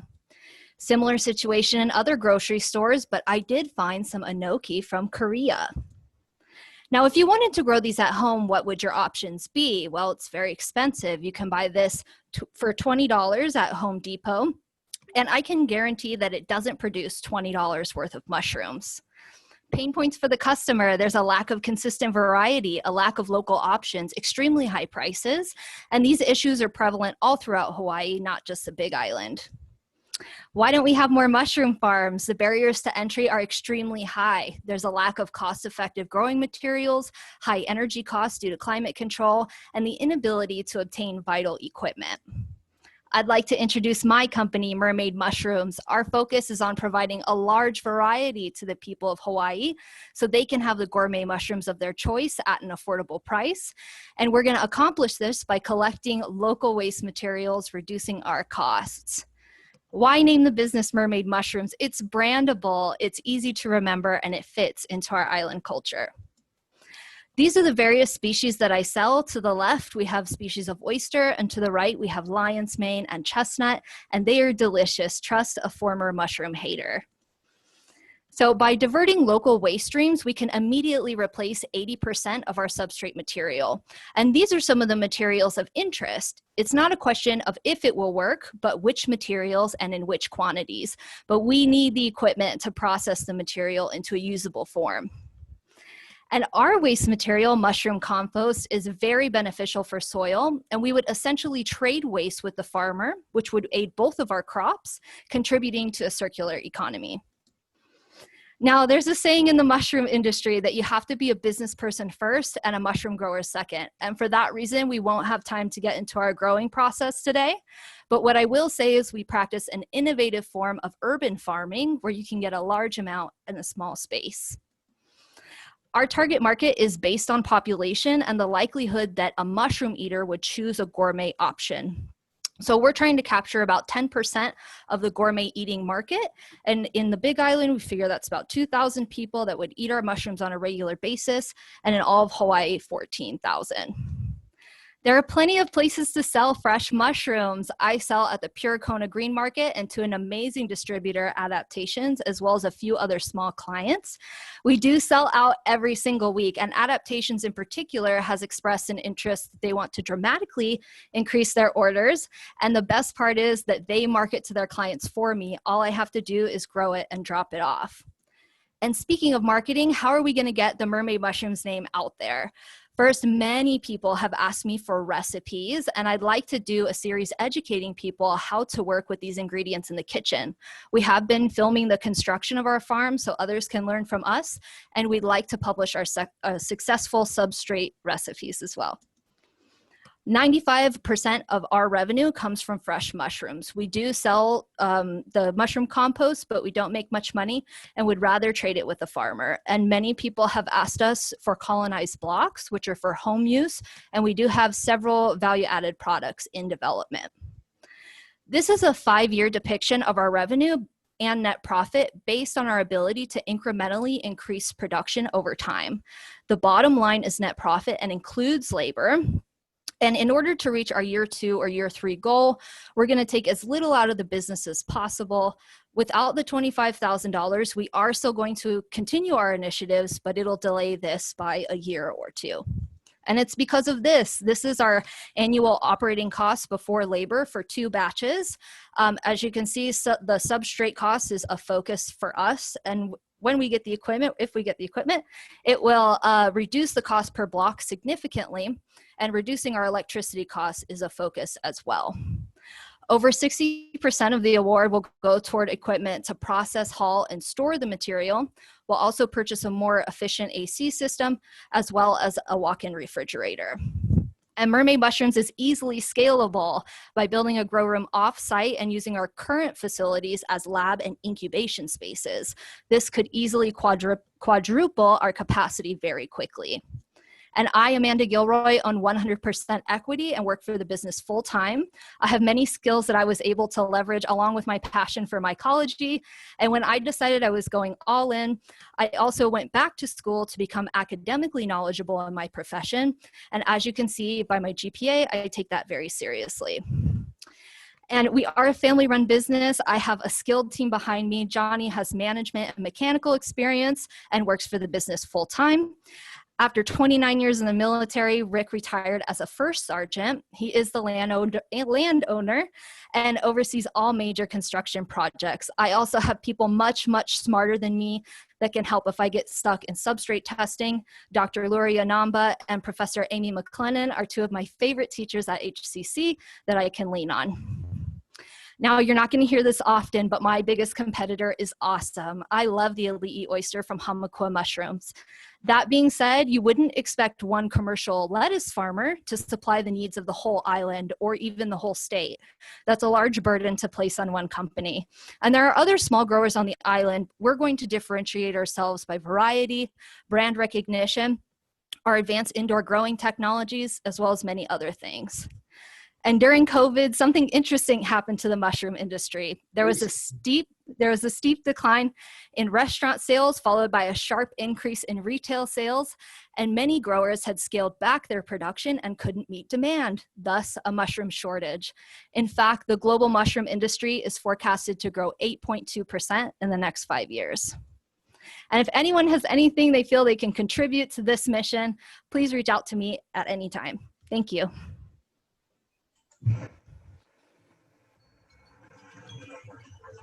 All right. Thank you, Amanda. Judges, would you please unmute? Amanda, can you? Thank you. And let's see, I left off with Leanne. Hi, Amanda. Thank you for your presentation. You know, I have a farming background, so I guess my question is, do you have challenges on your production side with our humid climate with other fungal species taking over your medium? Right, so we grow everything indoors, and I have a dedicated grow room where it's extremely climate controlled with a humidity controller, as well as it controls the temperature and fresh airflow as well. But we do have the capability to regulate those things. Awesome. All right, thanks, Dan. Steve. Excellent presentation. I'm a mushroom lover, so I found it interesting. Nice. I'm not sure I have a question, but I do have a comment. Oh, you're torturing me. We've had another contestant, I guess we'll say another business on the Big Island who does mango smoking wood, who is also interested in pelletizing. So that might be someone you might want to work together with to see if you can share expenses on pelletizing. And I elaborated on this more in my business plan, but that is part of what I'm trying to achieve, is making it easier for other people to grow mushrooms as well, so that we can assist the entire industry, because the materials to grow it are very, very expensive. But we could use a variety of hardwoods, many hardwood invasive species that we can use here. Yeah, I think currently they're just selling chips, but they're also interested in the process of pelletizing. So we have a shared interest there. Great. All right, thanks, Steve. Am? Hi, thank you, Amanda. I like the messaging on all things local, eat local, grow local. Can't remember another thing. And I could see that, like, when you create recipes and whatnot, Hilo Food Hub could also be a part of, you guys could have like a proposal together. That would be a great collaboration. And another point is, looks like you thought through the full product and process cycle. So I have one question, because like you you showed some like, not just a mushroom, but compost and other byproducts of like, you know, producing and growing mushrooms. Are those projections of your revenue, or like, are those parts of your business model of like you making money out of those things? So our revenue is based on our ability to incrementally increase production over time, and that is based on a batch. So a batch is 60 bags, and we currently do 2 batches a week for 120 bags. And after you inoculate them, they become a colonized block, right? And so someone who doesn't have my capability can then take that block and fruit it, and they can grow it in their kitchen, which is really amazing. And then also fresh mushrooms and mushroom compost and the value added products, they're all dependent on our ability to produce this block. You know, so that we can make more on the value added products, you know, we can sell less compost, but it should all equal out based on our ability to produce that block. Got it. Thank you. Mm-hmm. Thank you, Jason. All right, thank you. Where did I leave off? Belly? Thanks, Jason. I love what you're doing. I know there's a couple other companies that were doing something around this, like Malama mushroom. They were doing more of the powders. Can you talk more about your strategy for more value add? Sure. So many of the mushrooms that don't look so pretty, of course, we dry and currently sell dried mushrooms. And then I am working with a herbalist to develop a lion's mane brain health tincture. And I have a goal to perfect the recipe for an oyster mushroom chip that I would like to sell locally as well. And the colonized blocks, I guess that wouldn't be a value added product. I can sell it at the same margin, but that's another product as well that we're looking toward. Okay, thanks. Mm-hmm. Thanks, Melly. Ashley? I don't really have a question. I just wanted to say that was really awesome. I appreciated it. As an aspiring vegan, you know, that, you know, mushrooms play a really big part in texture and things replacing and, you know, going from a carnivore diet to a vegan diet. So very much so appreciate what you're doing. I think it's great. Awesome. Thank you. All right, let's have another round of applause for Amanda and Mermaid Mushrooms. Okay, so we've actually caught up some time, which is good. So we will break for 10 minutes and come back. And I just want to say that, you know, we take these breaks because judging is not an easy job. They are paying a lot of attention to every second of every presenter, and that's pretty exhausting. I know from experience that you do need to take a mental break every once in a while, so that's why we do these things. So again, appreciation to our judges, and we will see you in 10 minutes.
Okay, well, that's 10 minutes, Jason. Yeah, we can Okay. get started with the judges back. I see Steve, I see Melly, I see Pam. Ashley's here. Yay. And Is Leanne on? yeah, Leanne's here. Yeah, so we're all set. Do you want to have them do that email? Yeah, I got it from Steve already. So judges, if you have your first four, the scores for the first 7 minutes, if you could send me those files, I'll pass them on to Greg and we can expedite. So in the end, we can.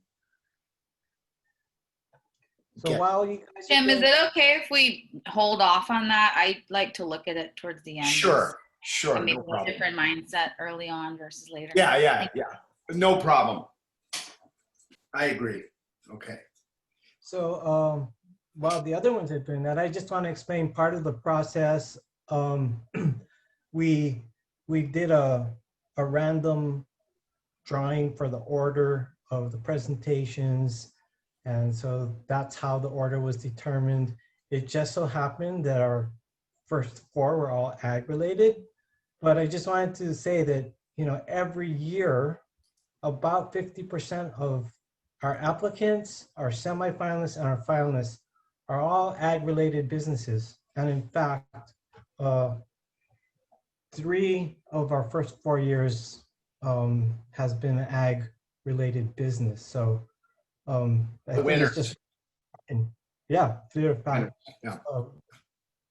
Of first 4 we're ag-related. I think it's just a function of where we live, and this competition is based on Hawaii Island. So just a few comments on that. While the judges are getting that done, Michael, you want to grab control of the screen and set up? Sure. Can you guys hear me okay? I can hear you. Yep. Fantastic.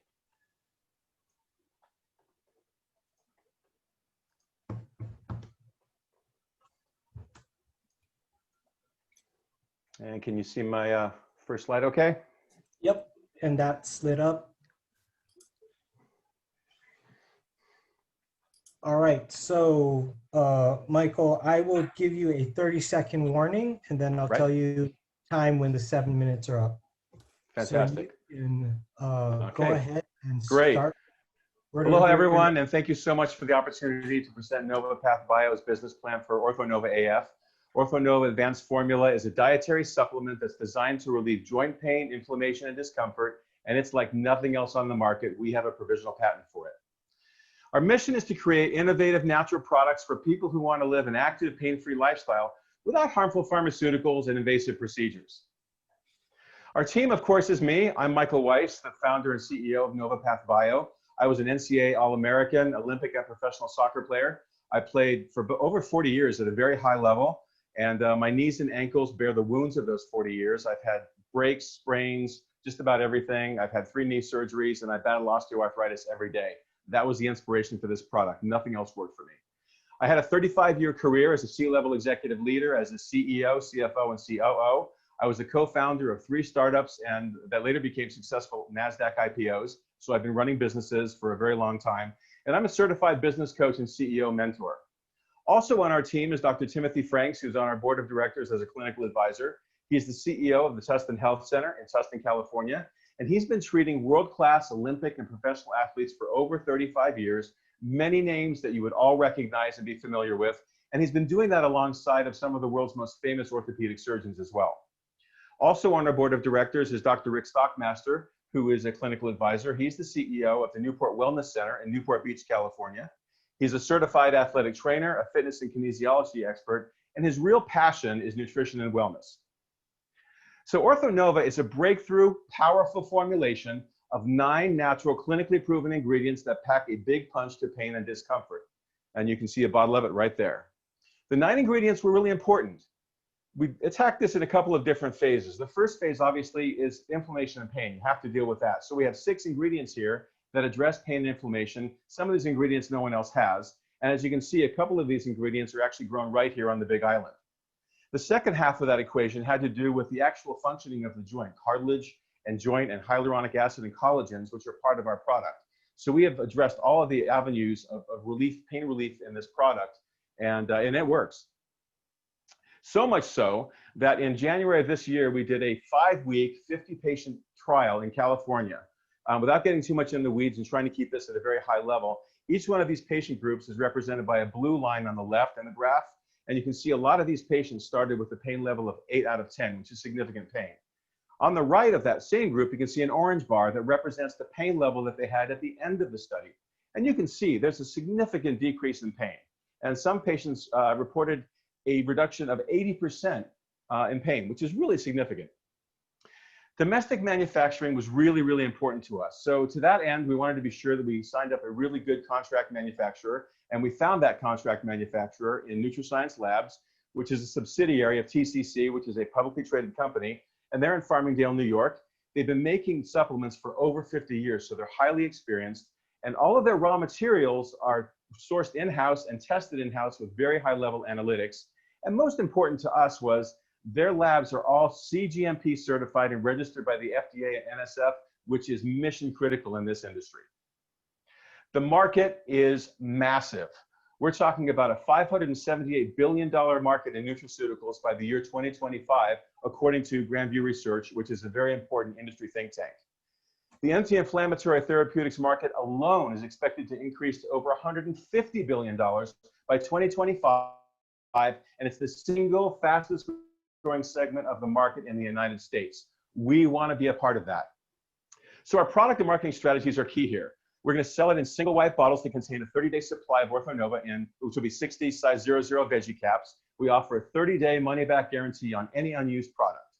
We're going to retail it for $49.99, which is not the most expensive in the continuum, nor is it the cheapest. It puts us right about in the middle. And we'll get about a 10% margin on shipping, which will give us a gross margin of between 66 and 70%, which we believe is very, very healthy. We're going to retail it in these online retailers, which I'm sure you're all familiar with.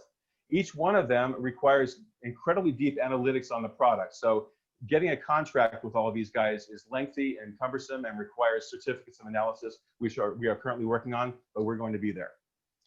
Yes, this is a very crowded space. Obviously, joint inflammation is a big deal. It's a crowded space, but nobody's doing what we're doing. And we identified in our research these 5 products as really our top competitors. And they all have their advantages and disadvantages, but none of them has our 9-ingredient formula, and none of them have 3 of our key ingredients that really make us stand apart. So we believe that we stand up very well in this field and are completely unique. We recognize that advertising and promotion are going to be the secret sauce to getting traction in this business. So our social media promotions are going to be key in that. And that means social media is the low-hanging fruit. So Instagram, Facebook, our website are going to be key in all of this because customer acquisition is really important here. We also know that print media advertising can be very key because we're going after a specific type of person, someone active, doing things, and we think that they're going to be looking at these kinds of publications. And event sponsorships like the Honolulu Marathon, the Lava Man, the Ultraman, biking events, all of the things that happen here in the islands will be right there to sponsor all of those. And of course, we want to have a high-profile athlete endorsement, and we are actually in discussion with somebody right now. Can't say who that is, but it's exciting. And of course, our doctors, our alternative healthcare provider network will be important. They're our front line with our clients, and they're going to be ones pushing this product as well. And of course, auto ship with our customers will be key in this as well, with the discounting that comes along with that. If you look at our numbers, this is where I get to wear my CFO hat. We have detailed financial records, financial projections, if you will, for 5 years by month. I've consolidated these into 5 years. And as you can see, in year 1 and 2, our unit sales and revenue is fairly modest. In year 3 is where we really see traction and we see it picking up. And even through the slower months, we see a gross margin of between 66 and 70%, which we believe is very, very healthy. 30 seconds. And you can see our G&A expense and sales and marketing numbers are all commensurate with that, again, with year 3 being the highest, and our net profit being very, very healthy, which we plan to reinvest in the company. Our cash flow model reflects all of that. You can see the $25,000 from High Plan here, which is going to go straight to marketing. And in year 3, we identified that $30,000 of additional capital will be needed to see us through year 5 and beyond. And we believe that our cash balance at the bottom there sees us through year 5 and year 7 and beyond very healthy. And here's our detail behind cash flow, with contract manufacturing being the most expensive part of this, which would be expected. But again, our cash position looks strong all the way through year 5 and beyond. So thank you very much. All right, thank you, Mike.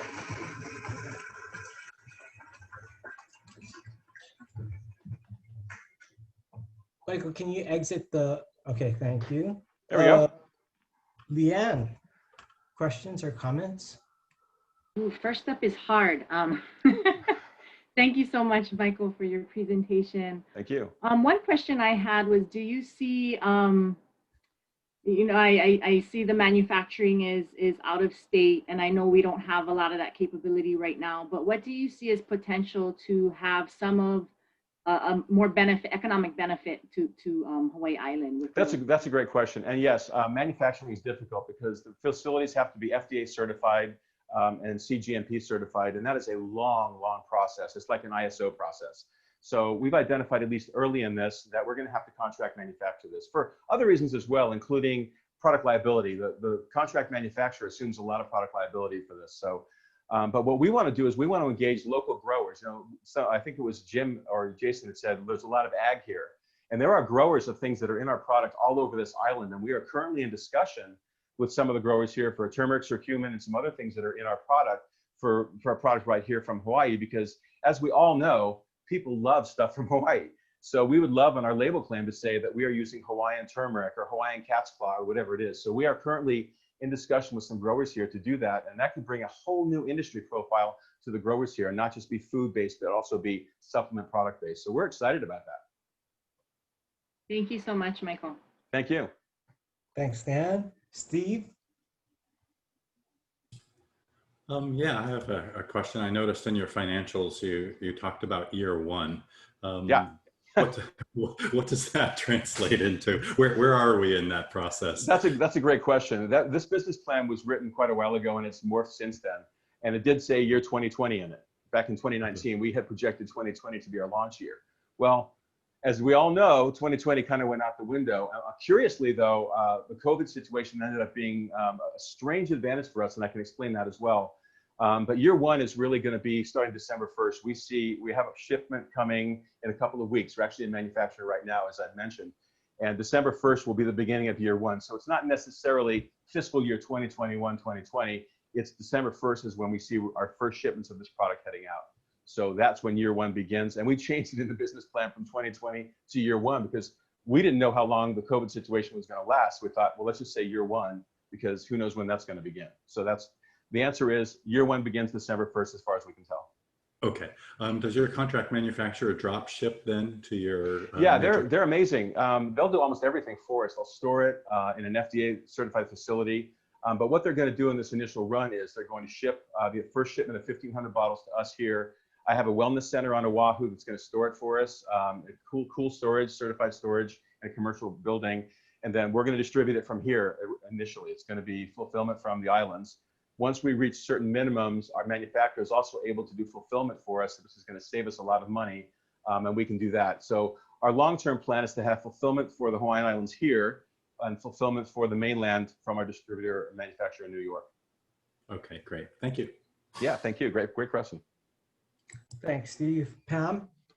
Hi, thank you, Michael. Nice to see you here. Yeah, my too. question would be, you know, Steve and Leanne asked about like the manufacturer and shipping. Right. So from the ingredients that are locally sourced and grown, are Yes. there the process in between before you get from the farms and then ship it to the manufacturer? Yeah, great question. We would have loved to have launched this product initially with Hawaiian product in it, but we can't just take a bag of, let's say, turmeric curcumin from somebody at the farmer's market and send it. It has to have a certificate of analysis. It has to have a batch record, manufacturing date. So what we have to do is we have to do a lot of education with the growers to get to that.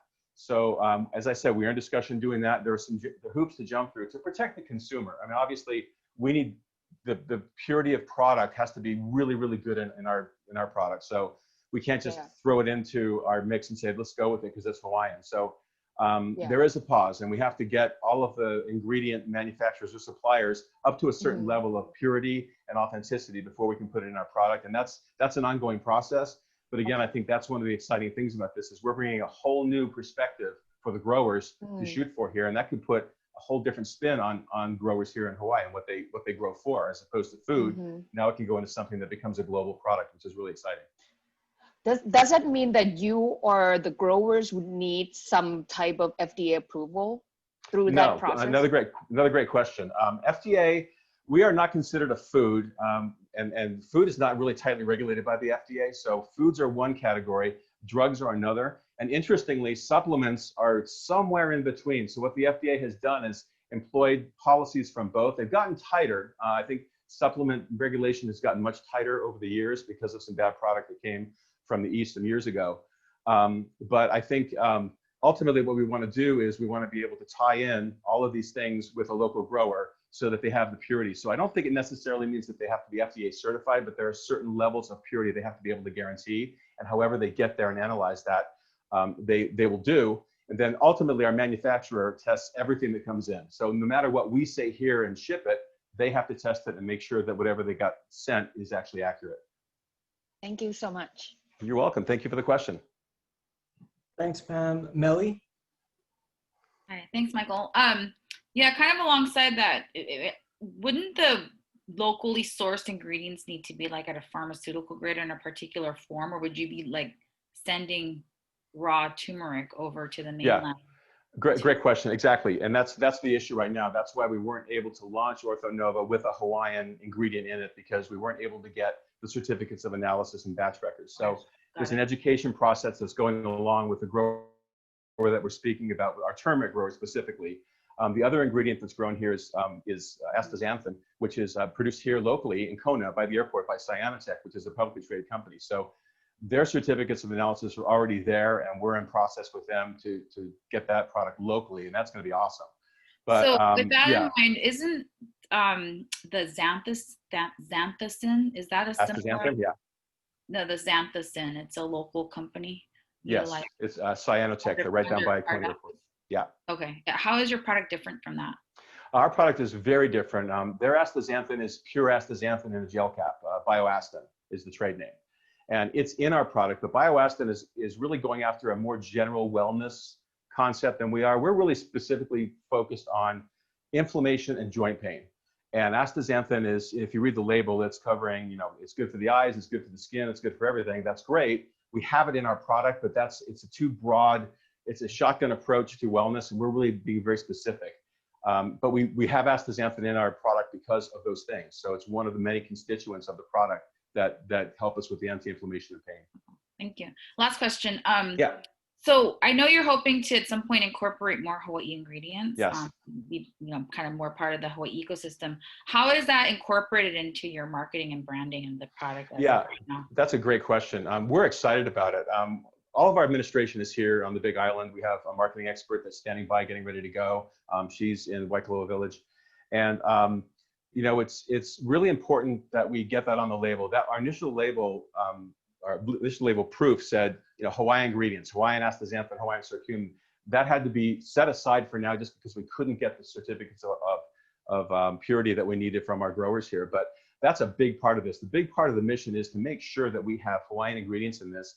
And I would even like to see other products that are not necessarily endemic Hawaiian plants. Well, curcumin certainly isn't, but other ingredients grown here, because there's not only is there a marketing advantage to that by saying that, hey, we have Hawaiian ingredients in our product, the purity of products here is wonderful. So we really want that, and we're pushing hard for that. We just didn't want the inability to put that in our first run to hold up the show. We see an opportunity right now to get this product on the market and get some traction. And then in 6-8 months, when we can get our growers to give us our certificates of purity, we're off to the races showing Hawaiian products, and we're really excited about that, because that will differentiate us also. Thank you. Thank you. All right, let's have a round of applause for Thank you. Nova Path Bio.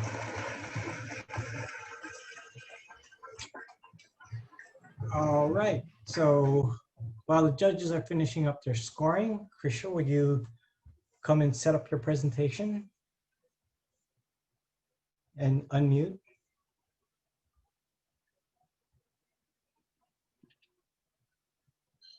Can you hear me? I can hear you. All right. Let's see. Share screen.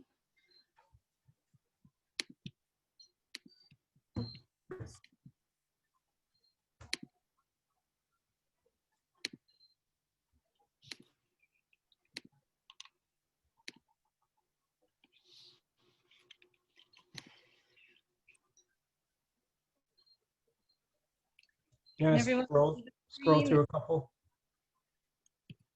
Oh. Okay, that's good. Okay. We'll give the judges a little more time.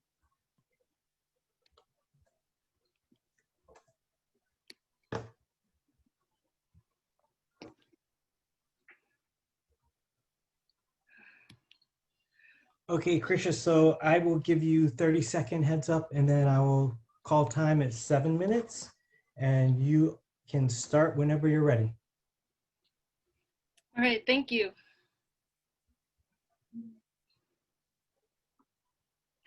Aloha mai kako. My name is Krisha Zane and I represent Kua Kanaka, a native Hawaiian social enterprise headquartered in Hilo. Our team is made up of a dozen young Hawaiian educators, entrepreneurs, and multimedia experts mentored by our CEO and co-owner, Dr. Ku Kahakalau, who has over 30 years of experience in teaching Hawaiian language and culture and education administration, ranging from early childhood through higher education. As the first person in the world to earn a PhD in Indigenous education, Dr. Kahakalau has designed, implemented, and evaluated multiple successful educational programs on Hawaii Island, including a school within Honoka'a High School, Kanu'oka'aina New Century Public Charter School located in Waimea, and Halau Vanana, Hawaii's first state-approved teacher education program not affiliated with a Western university. We're also blessed to have Uncle Howard Pe'a, a Pana'ewa homesteader, as our kupuna and mentor to ensure that we maintain pono practices and keep Hawaiian values at the forefront of our company.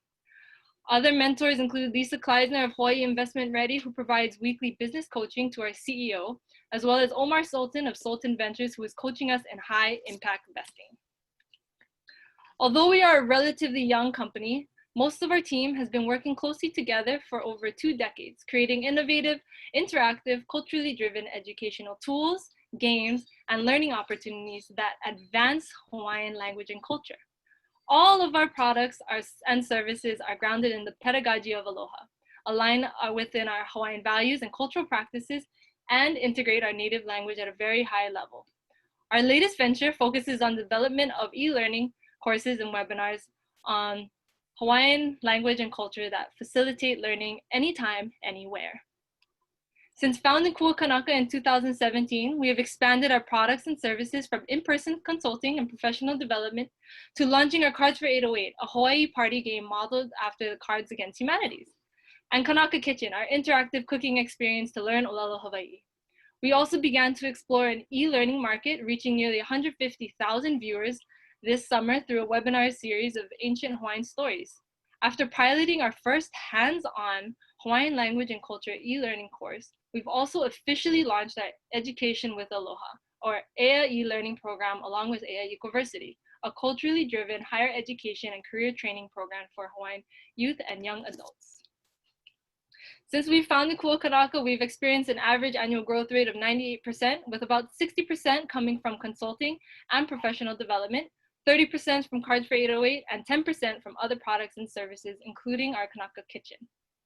Which brings us to the next sector of our presentation. We are currently offering 2 sections of our Ho'omaka Kau'ai, or food preparation courses, both of which are filled to capacity. These 10-week synchronous e-courses teach Olelo Hawaii through cooking. We've beta tested this virtual course and this summer, and 100% of our participants have said that they learned something new, that the class exceeded their expectation, and that they recommend this course to other ohana. We are currently beta testing our second course called Ho'omomoa Hale, Indoor Kuleana, which we will begin to offer in January. These are hands-on interactive courses which allow the entire ohana to learn Olelo Hawaii in the comfort and safety of their home. and sets us apart from our competitors who target individual students and use a grammatical textbook approach. At a recent awards ceremony where Kua Kanaka was awarded an MIT Solve Indigenous Community Fellowship, Harry Mosley of Zoom stated that COVID-19 has exponentially accelerated the inevitable.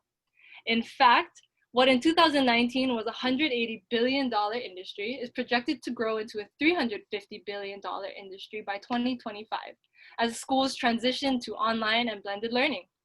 Kua Kanaka is excited to be a part of this online education market, stimulating not just Hawaii Island economy, but Hawaii's economy in general. 2 weeks ago, we were amongst the first 14 organizations statewide approved as an official DOE vendor, which gives us the opportunity to provide Hawaii public schools with both Hawaiian language and culture courses, as well as our existing culturally driven professional developments for DOE teachers. Now, in order to manage such a large customer base, we have been designing an Indigenous learning management system and plan to use Hawaii Business Plan prize money to pay for a coder who can make our MVP a reality. We have an ILMS team in place and are working with our partners at MIT to find the right coder. This ILMS will be the first of its kind and has the potential to generate revenues as it is utilized by other Indigenous peoples around the world. Over the next 5 years, we plan on growing our course offerings from 2 courses this winter and adding additional courses quarterly to reach 312 offerings by the year 2025. Each 10-week course costs $300 and is limited to 10 registrations or families to maintain a high quality learning environment where learners can feel safe and cared for.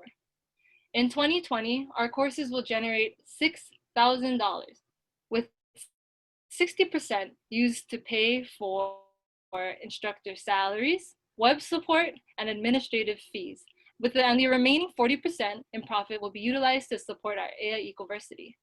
If we follow our projected growth pattern over the next 5 years, by 2025, we'll generate over $900,000 in revenue and $360,000 in profits and reach over 30,000 individuals.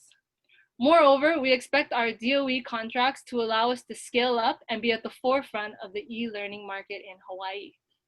Please kokua and support Kua Kanaka as we continue to kulia ikanu and reach our highest potential by helping us to finalize a dynamic, culturally driven Indigenous learning management system. You are not just supporting Native Hawaiian learners and families throughout Hawaii, but all of Hawaii, because we believe that when natives thrive, everyone, including our environment, benefits. Mahalo nui.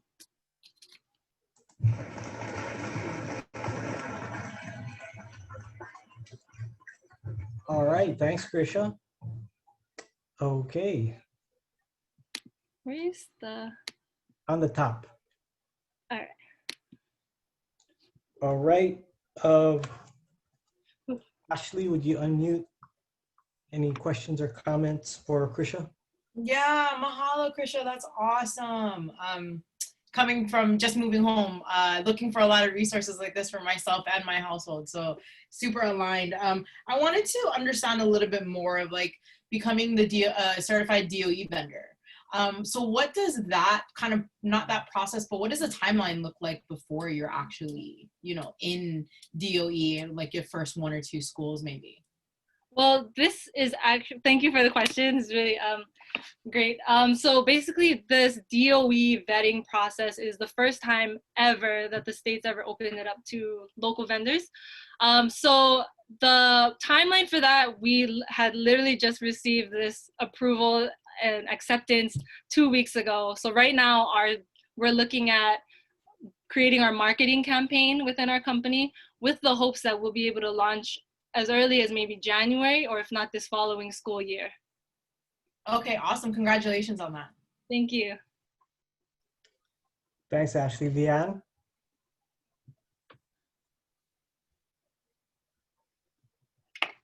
Sorry, issues with the mute button.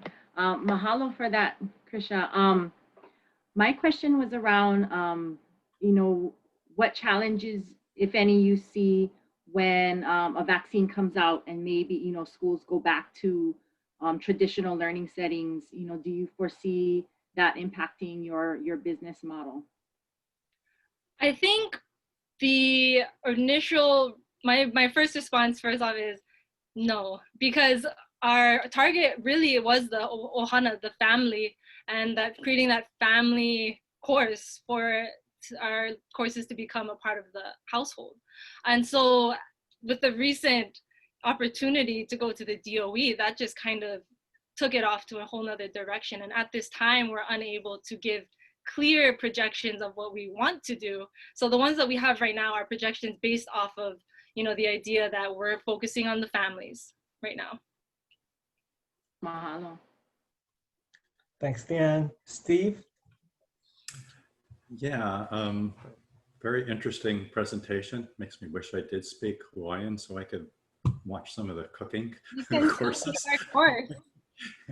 I have two quick questions. One is about the platform you're learning, that you're using for this online learning. What is it, and what do the expenses look like there for you? So right now, the current platform that we're using is total bare bone. We are using our website, which has a page that we can have registers. We have a page where we advertise it, and we also have a page that has all of our resources. And that is just built and embedded into our website. Okay. The idea is that we'll be able to work with our MIT folks, since we were just recently selected as a fellow, and we'll have access to kind of their network, and we'll be able to create our own ILMS. Okay. As far as financials, we're projecting it to be actually $25,000 to be the cost of a coder. Mm-hmm. Where are you hosting your website right now? Is that on island, or are you? Oh, hosting? Well, we use a platform like Wix. Is that what you're asking? Yeah, I was just was curious where your website servers were, whether they were on island or Oh, whether we're headquartered in Hilo. Okay. All right. And then the other question was about, you mentioned consulting a couple of times and consulting income. Could you talk a little bit about what? Yeah.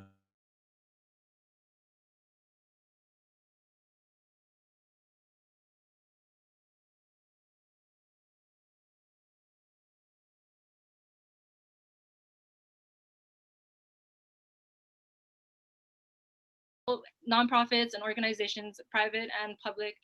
We also have we've done professional developments for private schools, Kamehameha schools, and that's just to name a few, but we do have a lot of local clients.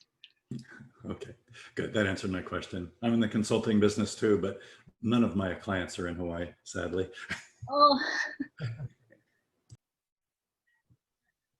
Thanks, Steve. Pam? Hi, Krisha. Thank you so much for your presentation. I love what you're doing. So you have done some professional development. Do you provide certification through the courses?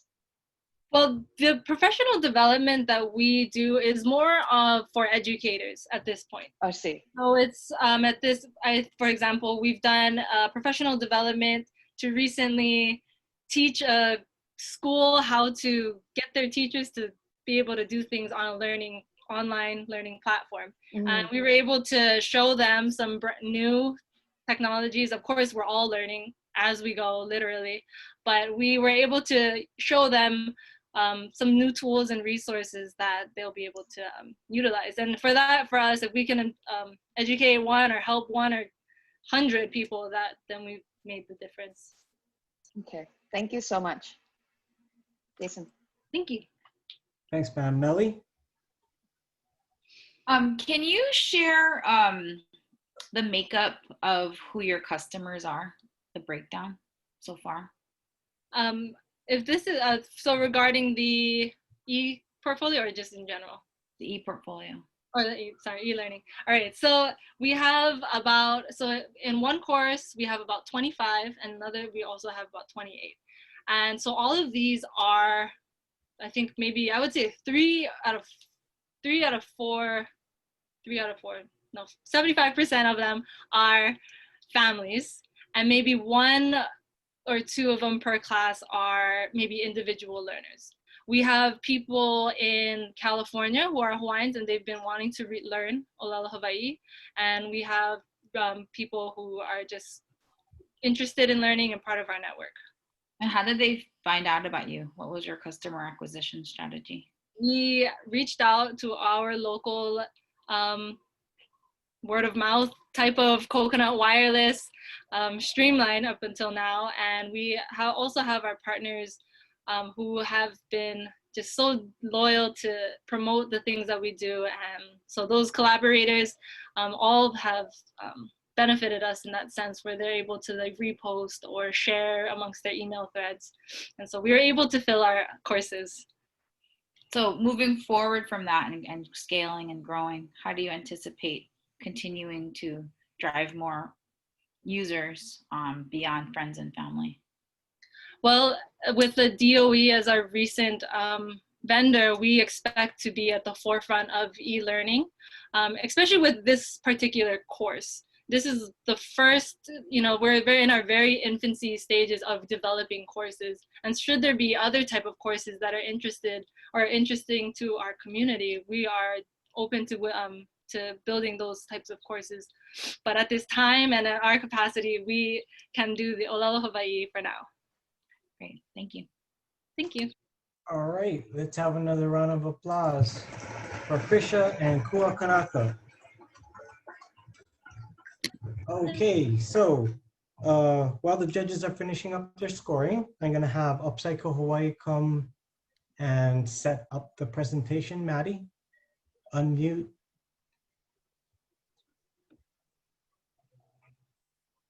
Right, I'm assuming you can hear me now. I can. All right, give me a moment to get my screen set up.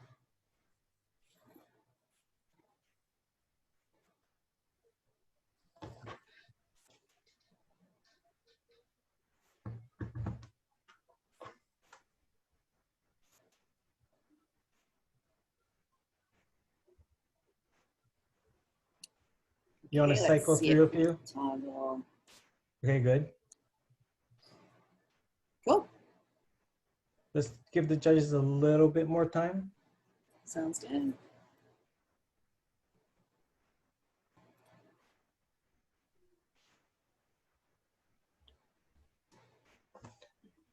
All right, Maddie, I will give you a 30-second warning, and then at 7 minutes, I'll call time. You can start whenever you're ready.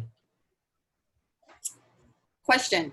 How many times have you purchased something only to have it break and become trash before you ever really get a chance to use it? How often do you throw something away knowing that its life on this planet will exceed your own?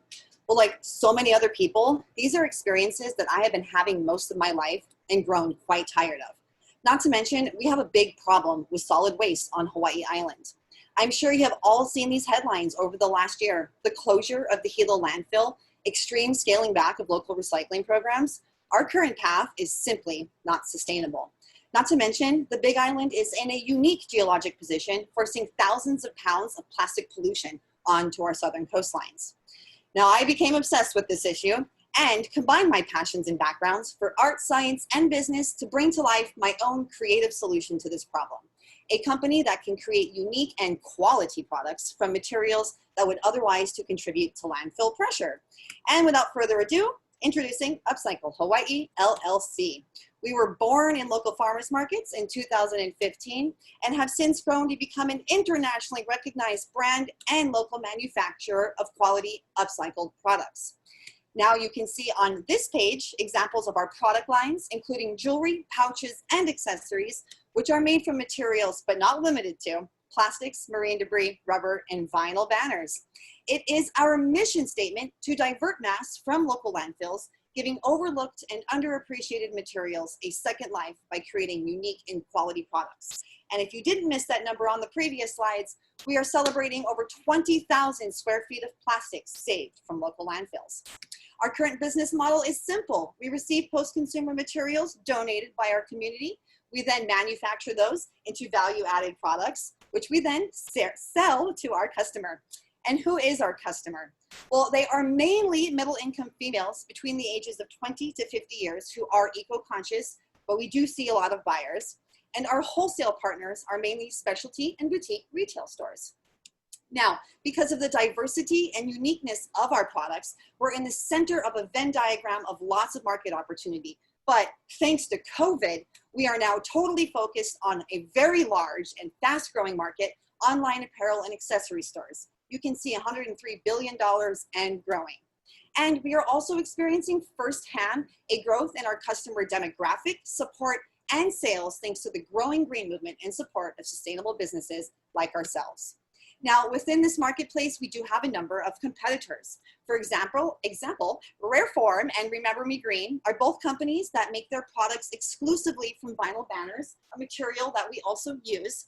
The Aloha collection makes a line of splash-proof pouches, very similar to our best-selling water-resistant bags.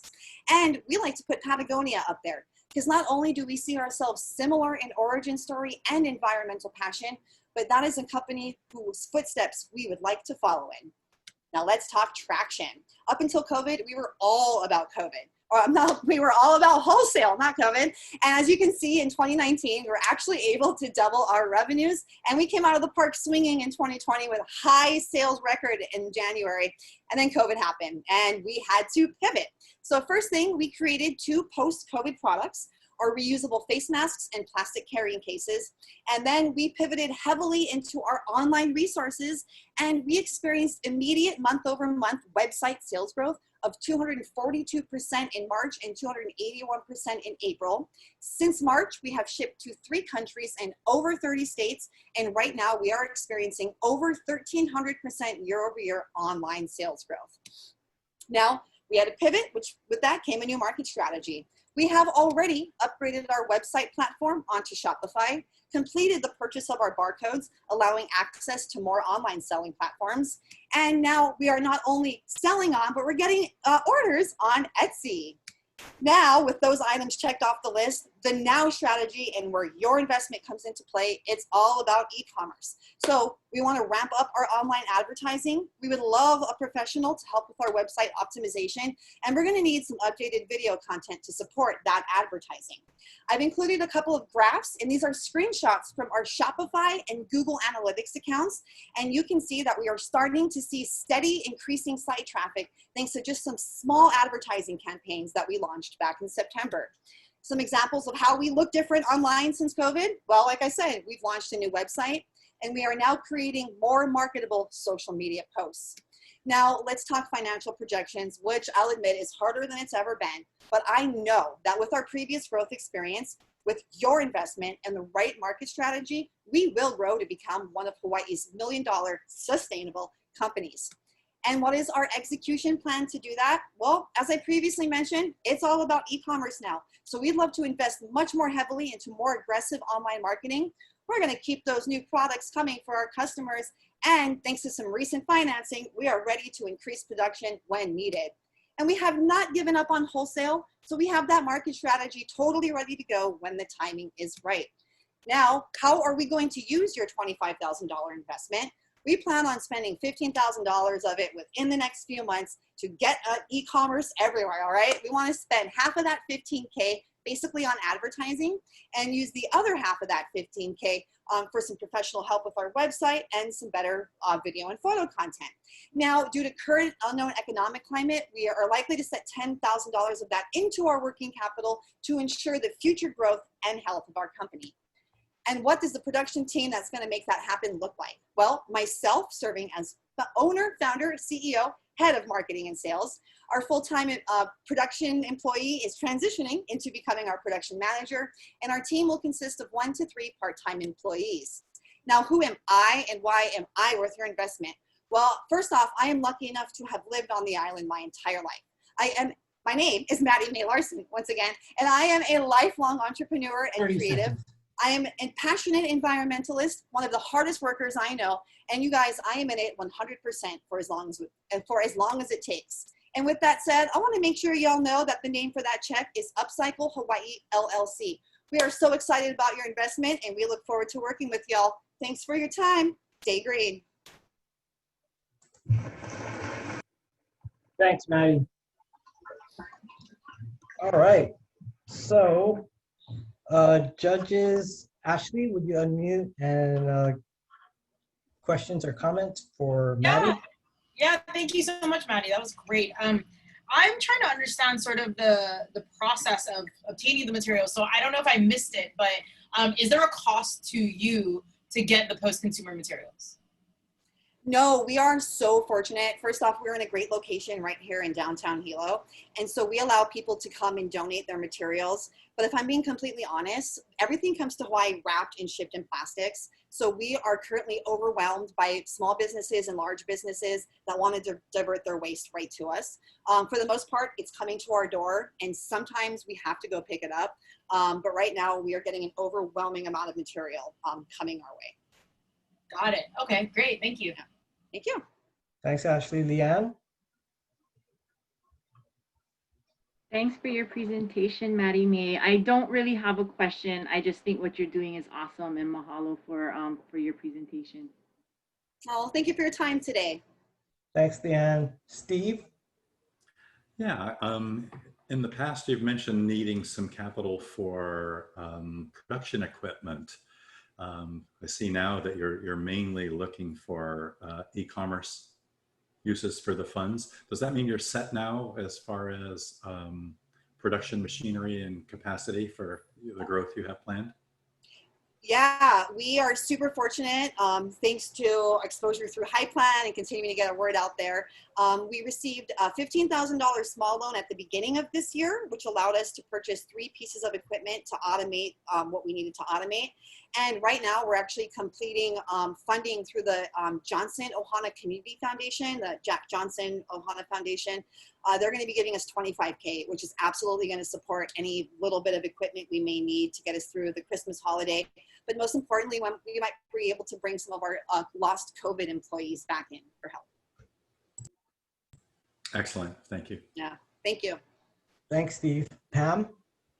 I have two questions. I'll do a quick one for, this is out of my curiosity. What's your bestseller on the list of your products? You know what? It's anything fused plastic. Our fused plastic zipper pouches, but we make one that comes with bamboo fork, knife, spoon. And so these are very popular. However, since COVID, our little mask snap pouches have been our bestseller online by far. It was a genius idea that one of our wholesalers gave to us. So she's selling them too, but not at the rate we're selling them online. So we got really lucky with that idea. Okay, so that's great, because so the product is basically around like the plastic, basically like the recycled plastic, right? So the inputs that you use are mostly plastic-like materials. I'm gonna bend over and grab some plastic. Yes, right now, you know, plastic dominates our sales. It's like right now it's all about plastic. However, we have a line of melted marine debris products, which again is made from plastic. So it's plastic. And then I don't know if you can see on the shelf here, I'll pull one down. We just relaunched our vinyl bags. So these are old signs, billboards, you know, concerts. This was thanks to a new piece of equipment that we got and finally landed in May. And now we can sew through thicker materials. And we're about to relaunch our rubber inner tube products, which our customers have been wanting forever. But we had to get this new piece of equipment in and make sure our production was up to scale to do that. So, but plastic is pretty much all about plastic right now. That's great. Yeah, thank you. Thank you so much. Thanks, Pam. Melly? Thanks, Maddie May. Great presentation. Question on, you know, now that you're more online and you're targeting a global or national audience, how have you shifted your messaging as competition would obviously seem to be much higher with many other companies in the space? Yeah, you know, I just really have to posture myself as a leader in that role. So it's a matter of being really consistently visual on social media. So really like being transparent in that we show our processes and we give back to our community. I'm taking my team member out on a beach cleanup on Monday. And so we just try to really make sure that the community knows what we're doing, why we're doing it, and that we just have to, for as exhausting as it is, consistently really show up and give that message on all platforms. And video is really important these days. Great, thank you. Thank you. All right, let's have another round of applause for Maddie and Upcycle Hawaii.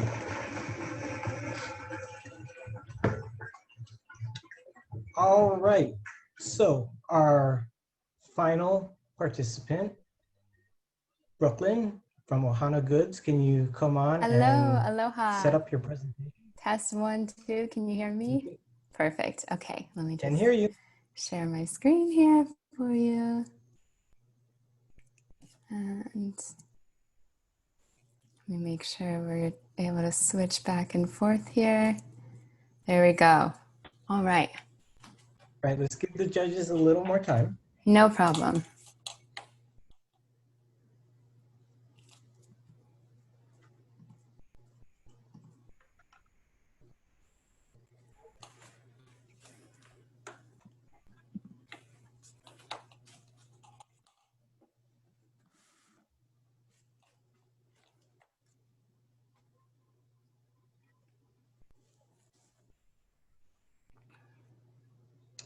All right, I will give you 30 seconds heads up, Brooklyn, and then I will say time at 7, and you can Wonderful. start whenever you're ready. All right.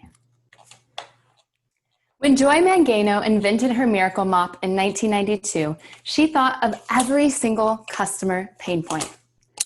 It was the first self-wringing mop on the market, so you could clean up without getting dirty. 300 feet of continuous cotton loops made it incredibly absorbent. And when you were done, you could throw the mop head straight into the washing machine and it came out clean as new. It was the perfect mop. And when it launched, it flopped. At 1995, it was also the most expensive mop on the marketplace and no department store wanted to touch it. It wasn't until Joy appeared with her product on QVC that it became a huge success. In her first appearance, she sold 18,000 mops in the first half hour. Today, you're going to meet innovative entrepreneurs who have thought of every little detail to create a perfect product just like Joy. But as you know, it's not the best products that sell, but the best known ones. I'm Brooklyn Dippo, and I'm here to ask for a $25,000 investment to create a collaborative creative studio where Big Island businesses can create the high quality visual marketing material that they need to compete in the online landscape. Right now, hundreds of Hawaii business owners literally depend on a successful pivot to online direct-to-consumer sales. COVID has exposed a huge gap in the market, revealing that Big Island businesses aren't doing enough e-commerce. High-quality marketing material, and video in particular, drives engagement, search engine optimization, and most importantly, conversion rates. And while creating content is a burden for the entrepreneur, it's an opportunity for the creative. That's why we're bringing these two minds together under one roof with all of the resources they both need to be successful. As you can see, the digital advertising and co-working industries are both large and growing. In the digital ad space, you'll see products that Hawaii businesses are already trying to sell online. And in co-working, a key factor to success is access to the latest and greatest technology, which is why our space will feature a video production set, product photography set, a podcasting studio, a community collaboration space, and an online multi-vendor marketplace. Now, in order to keep costs as affordable as possible, we want to maximize the use of our space, and we've identified at least 10 unique revenue streams. Video production, product photography, and podcast recording will take place in their respective studios. We'll offer marketing services and workshops for entrepreneurs. We'll give technical trainings for creatives. We'll take a commission on e-commerce sales in our store. We can rent out the studio. We can rent out co-working space. And we can generate passive revenue from all of the digital ads and video content that we're creating for our clients. As you can see, none of our Big Island competitors come close to offering all of the services and amenities that the Ohana Goods Creative Studio would provide. The response from the community has been overwhelming, proving a demand for these services. We're already in talks with OK Farms, Ola Brew, Waiakea Water, Island Naturals, Big Island Box, Hilo Food Hub, and several small Ohana-owned businesses who want a dedicated space where they can come back to again and again to create the visual marketing material that they need to stay relevant online. With your investment, we could generate a 10 times return in revenue in the first year alone. But if there's one takeaway from this presentation, I want it to be this. A rising tide lifts all boats. Our success is amplified by the success of all of the businesses that we're working with. I'm Brooklyn Dippo. I'm a successful entrepreneur with a background in journalism, social media marketing, video production, and photography, and I have an incredible team behind me. Kea Keolanui has been instrumental in connecting us to businesses throughout the community. Sarah Moshman is advising us on how to build a state-of-the-art studio without breaking the bank. Franz Weber is going to give our clients access to athletes and celebrities they could only dream of working with. And for all things tech, we'll be advised by Joe Hewitt, the man who knows social media inside and out. 42% of our budget will go to production equipment, 36% to building out the studio space, and the remainder to computers and software we need for post-production. Let me show you what Ohana Goods has already done for one small business. Kelly and Brian have been farming for years, and they really want to take it full time, but income just isn't consistent enough yet. They've been trying to sell their honeys and goat milk soaps. They have an online store, they have social media, but mostly they felt very overwhelmed by that space. In one afternoon, we captured new marketing material that gave their audience a true glimpse at what it's like behind the scenes on the farm. Their first post with these new photos had a reach of 1,500, 495 engagements, 8 shares, and most importantly, Kelly made sales on the goat milk soaps that she had been trying to push to her audience for months. Her products had been high quality all along. Her customers just needed to see it from a different angle. And she's not the only one who can benefit from a strategic marketing angle. I want to capture Ola Brew beers and ciders in the hands of the farmers who are growing the produce that goes into their beer. I want to help Island Naturals convey their value for supporting local by inviting their shoppers for a week without imports. And as I said in the beginning, it's not the best products that sell, but the best known ones.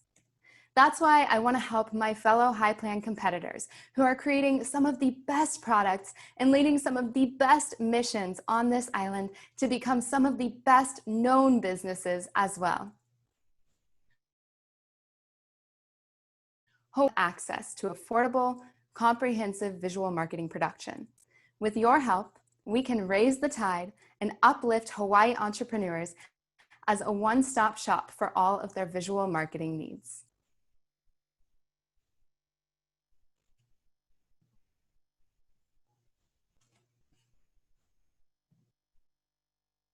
Sorry, I got kicked off. So let's have a round of applause for Brooklyn and Ohana Goods.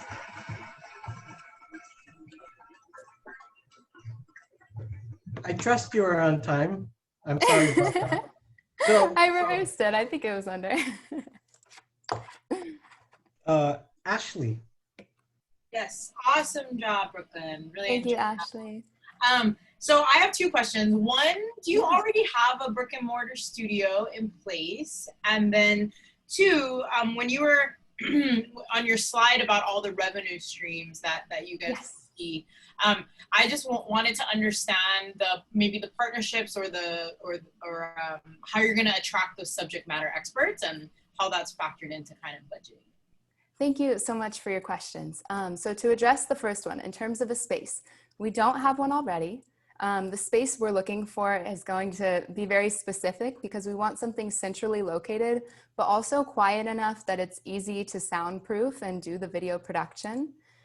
So right now we are using a space, we have some donated space from the Olson Trust to use for some product photography, and then we'll be doing some on-site productions until we can identify the perfect space for us. And then in terms of connecting with other experts, yeah, so we have already been forging partnerships. I mean, this competition has been amazing to connect us. Laura Reed will be able to help people before they come in to film their brand story, to really define it and rehearse it so they can make the most of that time.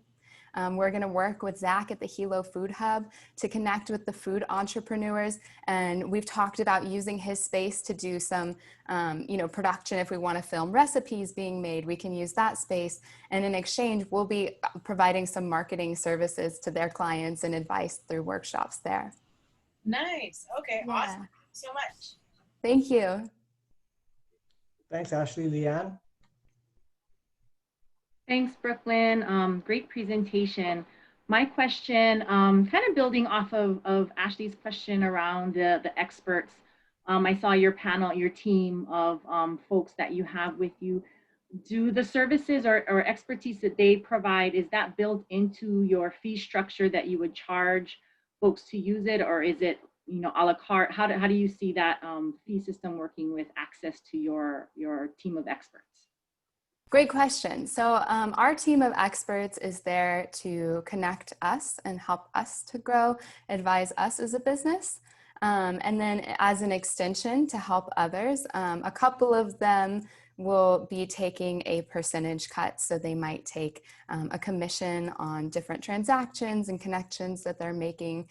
For example, Franz might take a cut if he's connecting a brand to an athlete. He might take a percentage of that on the athlete or the celebrity's end.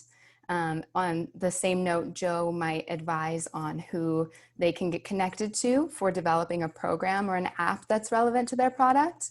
And he might take a commission on that as well. So we're largely working on commission structures, just because I think there's genuinely, a piece of the pie for everyone. There's enough business for everyone, and the more we can collaborate and make those connections, the more it lifts everyone up. Thank you, Brooklyn. Thank you. Thanks, Leanne. Steve? Yeah, just curious where your business is based out of. Are you East Side, West Side? So we are in Hilo, and planning to do some events both on Hilo and Kona side. So we have a couple of connections on that side as well, so that when we're starting with our first events that are on site before we have a studio set up, we'll be doing some shoots in Hilo 1 week, and then 2 weeks later going over to the Kona side to connect with entrepreneurs over there, because we have businesses who are interested on both sides of the island. Yeah, for the services you provide, are you doing fixed quotes? We're going to do a photo shoot for X dollars, or do you time and materials, or what is your? Yeah, so we have outlined some services ranging from $50 to $5,000. So there's something for every budget in there. One of the things I'm most excited for, we're going to start with a content membership. So this will be $300 a month, or $250 for annual members. And they will get to show up 1 week for photographs of themselves, the people behind the products. We'll do different locations to show the founder story, and then alternating with product photography shoots. We'll have all of the setup and everything. They'll just drop it off. We'll take the photos, we'll deliver them, and that'll take care of their consistent online content. So that one is a great example of a fixed fee. And then when we're working with businesses for very specific one-on-one, we'll adjust accordingly. Okay. So in that case, you're just providing the photos themselves, and it's up to them to do the. So great question. So I'm working with a copywriter, and she is also going to help us outline some social media templates. So every month we'll have different templates for them to utilize. So as soon as they get their photos, they also get templates to help them write and share their stories in ways that are natural and unique to them, but that are still very guided, so that they can get through their content. Because I would hate for them to go through having all these beautiful photos, but not knowing how to post them and how to engage. So they'll also have a guide for utilizing all of the content. Do you plan any relationships with website, I don't know what to call them, developers, I guess, because putting up a website is a major hurdle for a lot of people, and, yes. and know, having the media in hand doesn't necessarily translate into having good presentation on their website. Yeah, so I have done a ton of web design myself, but I know a lot of other great web designers on the island as well, who I'm hoping to bring into our community, and also to really have the resources that they need. I've been talking to photographers about what do you want in a studio space? What are the brands you're working with looking for? And if we can provide those as a community, then they get it at a fraction of the cost. We're able to generate revenue from renting out all of those things and really grow everyone together. Great, thank you. Thank you, Steve. Thanks, Steve. Pam? Hi, thank you so much, Brooklyn. It was an awesome presentation. I'm just curious about your competitive advantage here with folks. I mean, I guess can just within the Big Island. Yeah. You can talk more a little bit about that. Yeah, absolutely. So I think our unique competitive advantage is that we are doing a lot of marketing that's very research based. So even going into building my own business, I sent out surveys to 200 people. I always want to know what customers want. I want to know what potential buyers from Hawaii want. I really want to back up everything I'm doing with research. So not only are we supporting people, we can show them their growth over time. We can show them that it's actually working. And more importantly, if it's not working, we can adjust accordingly. So you have a lot of people who think they know their ideal customer. They think they know why people are buying from them. But unless they're actually having conversations and asking, what are your values and what really drew you to us? Where did you find us? Double down on what's working and help them to figure out what's working before you put any money into your marketing in terms of like paid ads and things like that. And so I think backing things up with research is going to be a huge advantage for us. Thank you so much. Thank you. All right, let's have another round of applause for Ohana Goods and Melly, Brooklyn. I know you didn't get to ask a question, but I just want to say thank you. And I admire Mana Up so much, and I hope we can work together. Thank you. All right, so that was an amazing day full of 2-minute and 7-minute presentations. I'm glad I'm not a judge. So judges, please finish up your scoring and send them into Jim. And while the scoring is being tabulated by Greg, I'm going to share a little bit about what we've been doing this year. So let me take over the screen.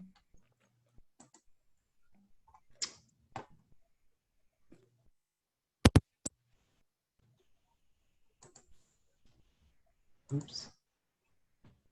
Oh, that won't work.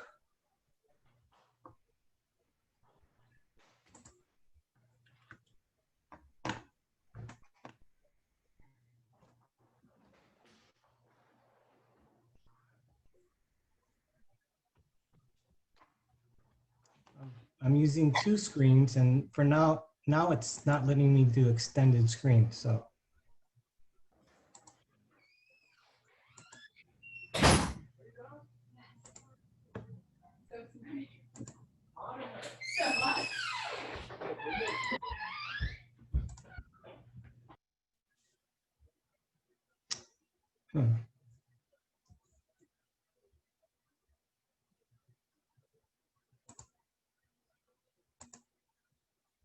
There we go. All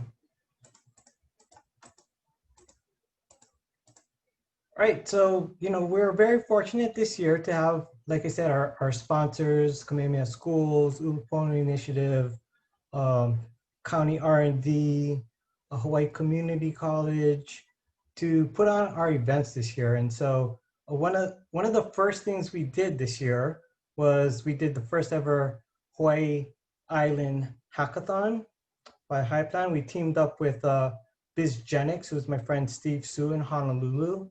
And we'd originally planned to do this hackathon in person on the campus of UH Hilo. And basically what we're gonna do is run a disaster recovery hackathon for the eruption. And unfortunately, due to the timing, as you can see, it was April 4th and 5th, we ended up having to go completely virtual. So at the very last second, we used Steve's platform on BusyBee to actually hold this a virtual event. But it was quite innovative because it was the first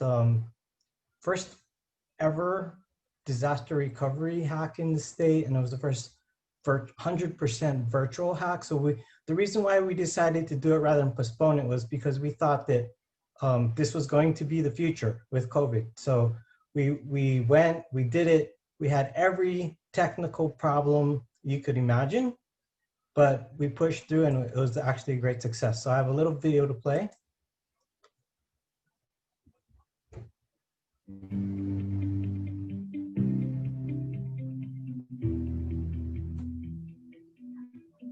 It's Hawaii Island's first hackathon. I believe it's the first disaster recovery hackathon in the state, and Steve and I both believe it's the first 100% virtual hackathon in the state of Hawaii. It's just nice brainstorming with people, and especially like new people that you don't really know. It's cool getting ideas from. I could see this opening up the ideas and the business plans that come up in the world, because it wouldn't be restricted to people who can get there physically. The joy and the strength I saw from the students who learn from mentors and mentors who learn from the students. I just think that interactivity leads to a whole nother realm of learning. Having just done an in-person one, I can tell you right now there's very little difference. If you don't have a computer or video, it is a bit more challenging, but I think you get to know each other a lot better in virtual because you have to work harder to get to know people. You could see them actively incorporating some of the feedback that the mentors had given them. We're seeing that come through in some of the presentations, and I saw that with more than one team. So that was also excellent to see. And that leaves the #1 prize, $2,500, going to the repair crew. And that was terrific.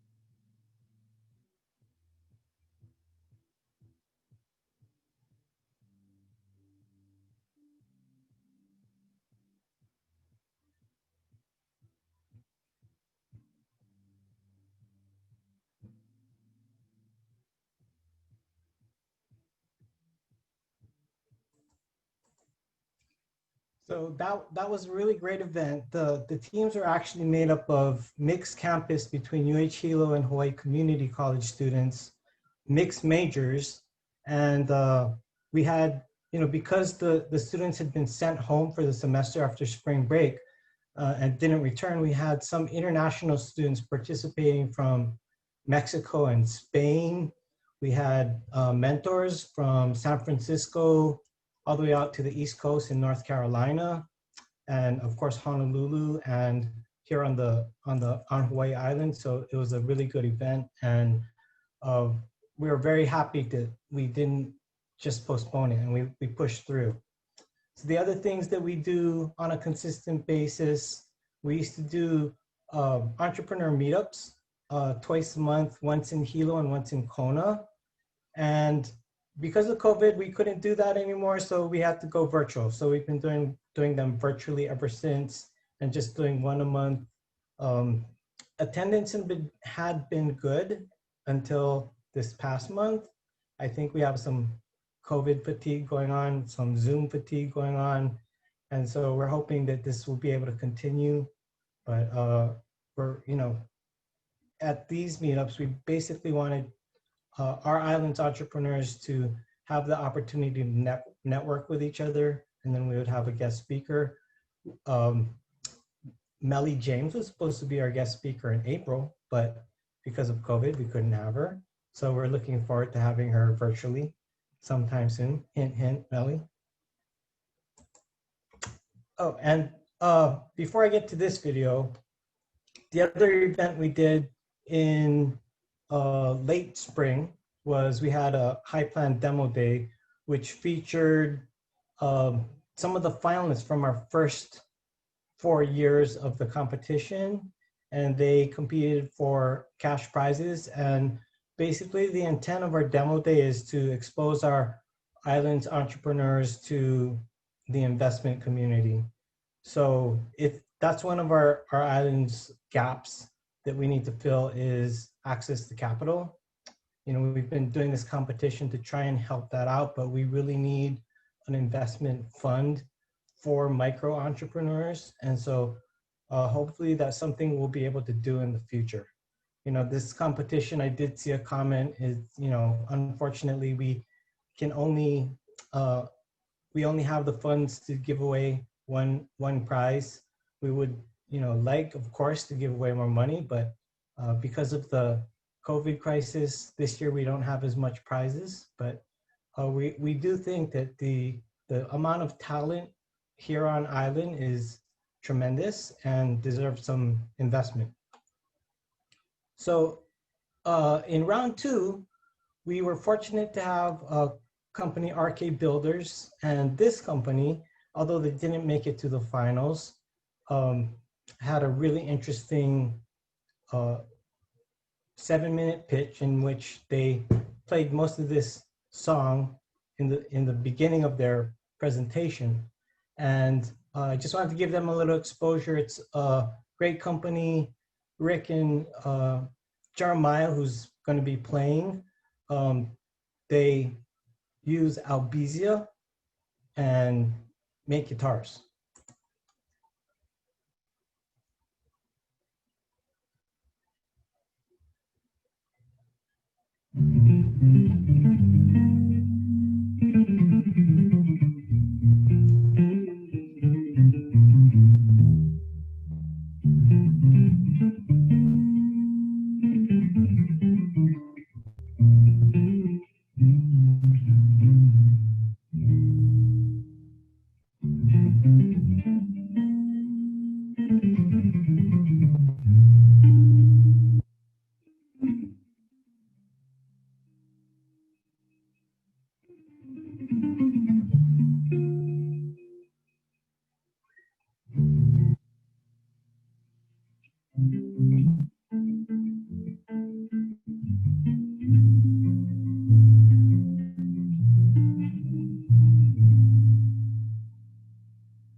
So that was Rick and Jeremiah, and they actually mill the Albizia and make those guitars. And although they did not make it to the finals, Rick did tell me that they sold 2 guitars off of round 2. So the last thing I want to note is that October is Women's Small Business Month. So do support your women entrepreneurs, and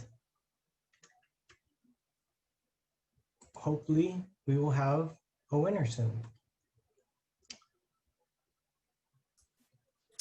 I'd just like to jump in there with the Women's Small Business Month. It's interesting to look at the demographics of our event today, where 5 of the 8 finalists were women-owned, operated businesses. So congratulations to those ladies. They're doing a great job.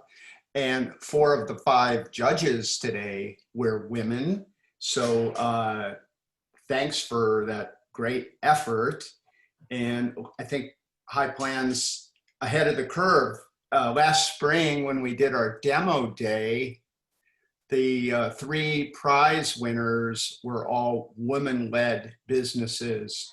So there's really something in this Hawaii Island water or something that's getting these women up and out and doing these great things. And I love that. And congratulations to all the women out there who are working hard in their small business or in their organization. This is a great step forward for our community. Having more women in business is really the right thing.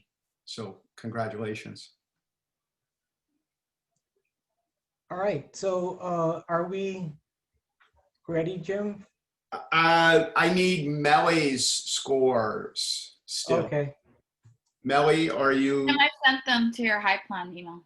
Okay. Yeah, unfortunately. Here we go. Okay, I got it. Thank you. Thank you. Yeah, that one's a little slow. So, okay, let me forward that. And I don't see Rachel on. Do you, Rachel? I haven't seen her. Are you on?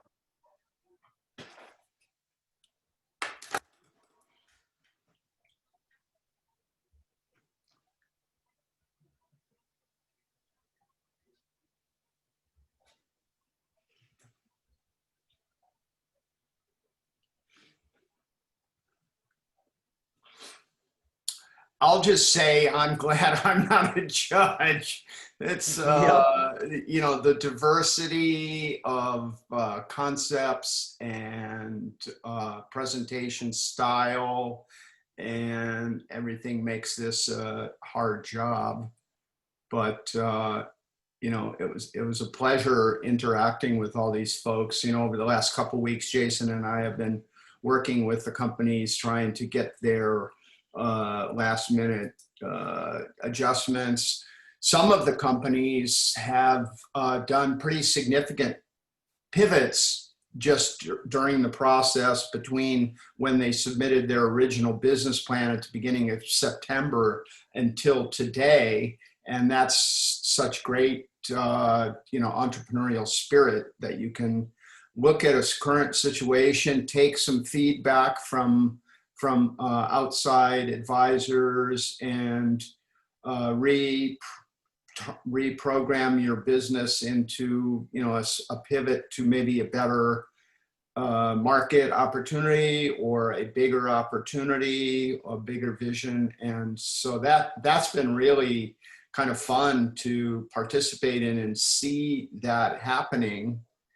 And I think because all the scores are in now, Greg's busy adding them up, making sure we get the right answer for who's the winner. But I can say, even though it was a bit of a bumpy road getting Eva into the competition today, I thought she did a terrific job, and she's one example of what I saw was great progress from when she first got into the program until her final presentation. She really did a lot of good work going, you know, she's kind of a artistic person but incorporated and got her arms around some important business concepts and incorporated those into her presentation. So I thought that was just terrific. And it's just a little, you know, too bad that there was a bump in the road, but everybody adapted well, and she ended up doing a great job. So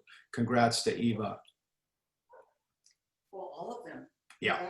And I want to add that, you know, usually when we do these in person, it's much more fun. We have food, we have drinks, and we have a big check to award to somebody. Yeah. So because we can't do that online, it's not so dramatic. What we're planning on doing is actually printing that check.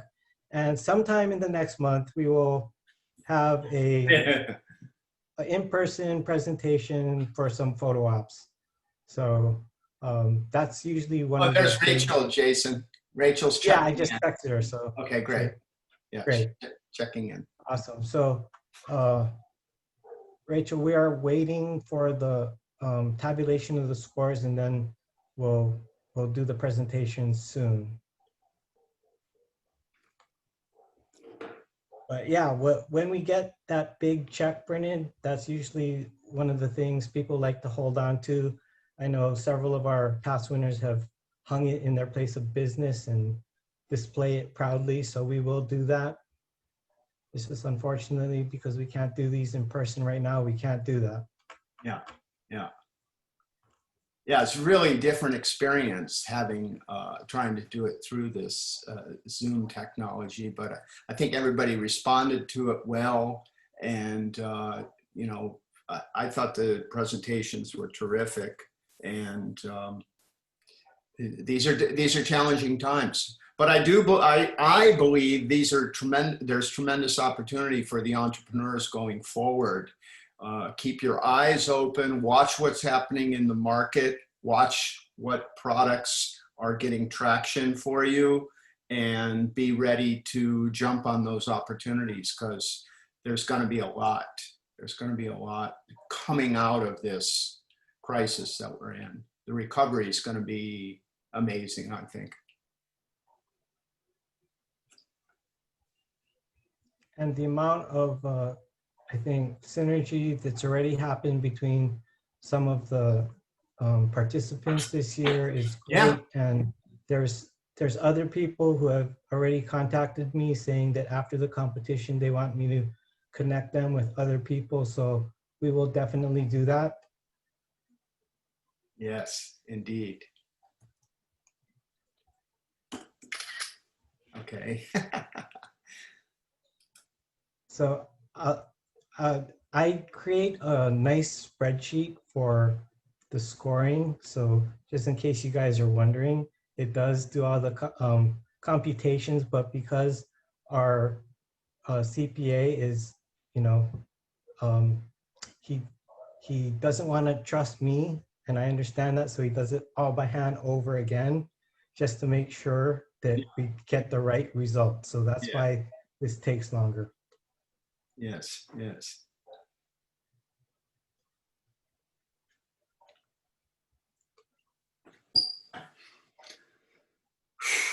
Very exciting. The drama builds. The drama builds. After, you know, a whole afternoon, everybody's exhausted. I know that staying concentrated is very difficult. So while we're, I guess, waiting, we have an official like presentation schedule, but why don't we have the judges just give us some impressions about- check anything. Well, okay, Jim, I just sent it to you. Okie doke. Okay. Okay. So while Jim's getting that, we want to have each of the judges maybe give us some impressions about the day and what they saw about our Hawaii Island entrepreneurs. I'm going to start off with Pam. Hi. So I'm not from Hawaii based on my accent, but I lived here over 10 years. So I'm proud to call this place home. And when I saw a lot of the presentations, I'm sorry, I'm getting goosebumps.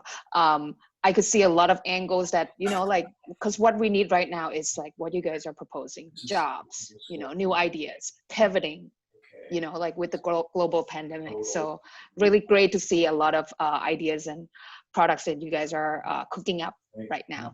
Thank you for letting me be a part of it. Thank you. Melly? Okay. Great. Yeah, I echo that. Amazing job, you guys. Every year, I think I've been a judge. This might be my third or fourth year. But the competition gets tighter and tighter and just more competitive. So amazing job. I think one thing I really saw this year, as opposed to others, was really, of course, COVID happening, heavy pivoting, and really looking at where are we at now, how are we shifting, what are we paying attention to, what's going to make sense for not only knee-jerk reactions to things going on right now, but also future-proofing our business and our business models that make sense for Hawaii. Also, really looking at a lot of the gaps. We have so many gaps here in the continuum of what it takes to be successful here, and I really loved seeing the creativity around many of the businesses, really taking a look at where there have been gaps and how we can best fill them to raise all ships. So thanks, everybody. Nice job. Thanks, Millie. Ashley? Yeah, so I'm super new to this, if you couldn't tell. But I just moved home 2 months ago, and so kind of familiarizing myself with what's going on here in Hawaii at home, and getting acclimated has been in the entrepreneurship and everything kind of progressive happening here. It's been awesome. And then specific to Hawaii Island, this was a big learning for me because I'm not super familiar with what's going on specifically in Hawaii Island, and it was just great to see everybody really just having amazing ideas and using the resources that they have to, like Melly said, fill in the gaps. Yeah. So thanks for having me. Appreciate it. Thank you. Leanne? Mahalo, Jason. Yeah, just echoing a lot of what was said before. I think it was amazing showcase of entrepreneurs, and not only with new ideas, but also shifting their business models and going through this contest, in this virtual state. I applaud everybody. Amazing job. And it was just interesting to see how much synergy there was amongst even the competitors, and how it looks like it was a collaborative process, and they'll take those learnings and relationships with them forward, which is really what we need in Hawaii, is to build that network of businesses and entrepreneurs. So mahalo. Thanks, Dan. Steve? Okay. Yeah, I've been doing this for a few years now, and every year it amazes me the level of talent and initiative that I see in these businesses. And I'm not sure if it's just me, but it seems like each year the business plans get better and better. So I think that says something for the coaching that the staff of High Plan is doing. They're learning from year to year and really helping people polish their presentations. I'm really happy to see so many women starting businesses. I think that's really great. I'm happy to see the diversity too. I see people sort of grabbing niches in the ecosystem here on the island, and really thinking through how they can contribute and how they can make some money and work with other businesses on the island. So it's been great. I've really enjoyed it. It's a hard job, but somebody has to do it, and I enjoy doing it. Thanks, Steve. So we want to give Kamehameha Schools as the title sponsor of all of our events this year some recognition. I asked Leanne to say a few words. Leanne? Mahalo, Jason. I just wanted to, mahalo to you and Jim and the whole High Plan team. Echoing off Steve's comments, it really is amazing what you folks have been doing for our business community. And Kamehameha Schools, recognizes that it needs to be an ecosystem approach, and we can't do anything in isolation. We need to work together. So it's been amazing to partner with High Plan and see how we can lift young OEV leaders, and because there's some other collaborations that we work on. So mahalo nui for allowing us to participate, and congratulations to all of you, because I feel all of you are winners just going through this process, and I hope you have amazing things in store for all of you ahead. Mahalo, Jason. Thank you. Thanks, Leanne. Thank you. All right.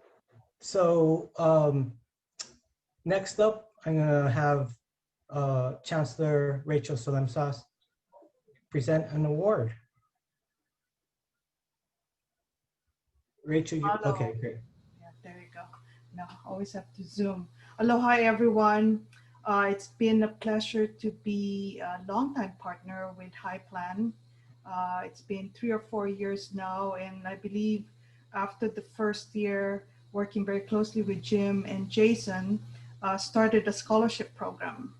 So if any of our students, encouraging our young entrepreneurs and our student entrepreneurs to actually take part of this program.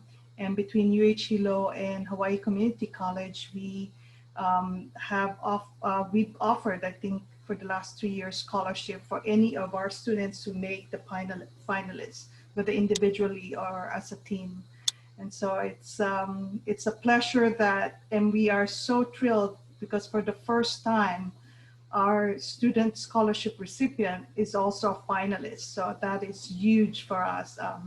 People at Palamanui, Amanda are just cheering for you. And so wanted to kind of extend certainly a congratulations to Amanda Gilroy, who will be our scholarship recipient as a High Plans finalist for this year. And Amanda is our one of our associated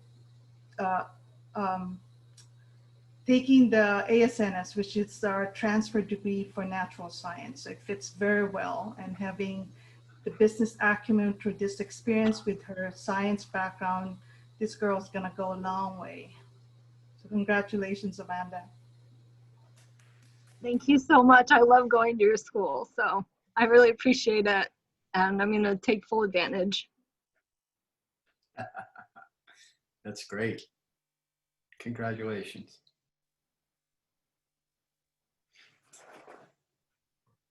Okay. I guess then we're ready to announce the grand prize winner. Am I coming through? You hear me, Jason? Yeah, okay. So in first place with the highest score. Drum roll. Drum roll. Mermaid mushroom. Oh! Is the grand prize winner. Congratulations. Amanda, you're awesome. Oh, amazing, Amanda. Congratulations. Yes, congratulations. Wow, a scholarship She got a scholarship. and the first prize. Fantastic. I don't know what to say. I'm so grateful that other people see what I see. Because sometimes, you know, you tell people you're going to start a mushroom farm and people think you're a little cuckoo, you know what I'm saying? So it's just really nice to see that other people share my vision and they appreciate what I'm going to do in the community. Fantastic. Your passion comes through. Yes. Pretty greatly. Yeah, So. absolutely. Beautiful.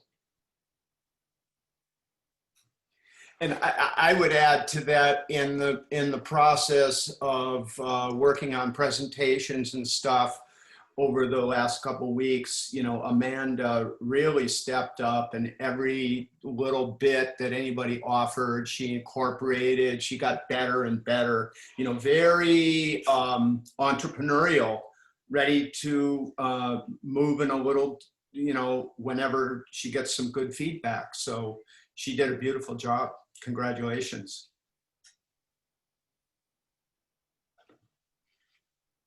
Amanda, we'll have Jim, our I lost my culinary arts. sound. I don't know if you can hear me, but I can't hear anybody for some reason. Oh, we hear you, Jason. You're coming through. Do you hear me? Do you hear me? Okay. Well, Rachel was still saying something. Yeah. Okay, Rachel, I'm sorry, Jason cut you Oh, off. that's okay. I was just gonna say, Amanda, we're gonna have to take some of that mushroom and have our culinary arts students prepare an Amanda mushroom something. Yay! Great. I've already, fantastic. I've already been going through the chains and talking to people about that too. So I'm really excited. And I know this isn't like the Oscars, but like, can I say thank you to a few people? Is that okay? Yes, absolutely. Okay, at first I want to really thank my family because they supported me through all of this and have really put up with me. And I want to say thank you to my school for giving me their knowledge and allowing me to be better at what I do. And I also want to say thank you to all my customers, because without you, you wouldn't make it possible. And thank you to High Plan for really giving my business a boost. I really appreciate it. Thank you. Oh, that's so great. Well, that's just fantastic. I couldn't be happier for you, Amanda. It's great. I look forward to eating some of your mushrooms. We will be in touch with you because we need to do a little bit of bookkeeping kind of stuff and actually get ready to give you a check. And we're going to make it into a photo opportunity somehow, masks and whatever, so that we can, you know, see you in person. This is a little stiff, and but I'll be in touch, and we'll get that check to you real soon. Congratulations. Wow. And I'd just like to say congratulations to everybody who participated. We talk about an entrepreneur ecosystem. Everybody that tuned in today is part of that ecosystem. And somebody like Amanda winning this prize, we're all lifting her up to be a champion and, you know, make our community proud. So Amanda, great job. And I'm absolutely thrilled. Congratulations. So I am back. I can hear everybody again. I did miss the announcement though. Oh, no. But you saw her crying, so you knew. Yeah, I figured, but I didn't know for sure. So I would actually like to thank some people, right? Fred Hornbrook, who is our West Hawaii representative, Chris Redcamp for helping us, Laura Reed for helping us, the SBDCs on both sides of the islands. You know, we can't do this alone, so thank you guys, and of course all of our sponsors. So and the judges. we hope we can do this again. We want to do things bigger and better, but of course that's money dependent, and so we will find a way, right? So I guess from me, stay safe and healthy, and hopefully we'll get back to normal sooner than later. Yes. Okay, thank you so much, everyone. And you're all winners. Aloha. Aloha. Thanks, Jim, Jason. Appreciate it. Bye. Thanks. Thank Bye. you. Congratulations. Ahui ho. Thank you. Thank you. Thank you. Well, that was great to win a scholarship and the 25. That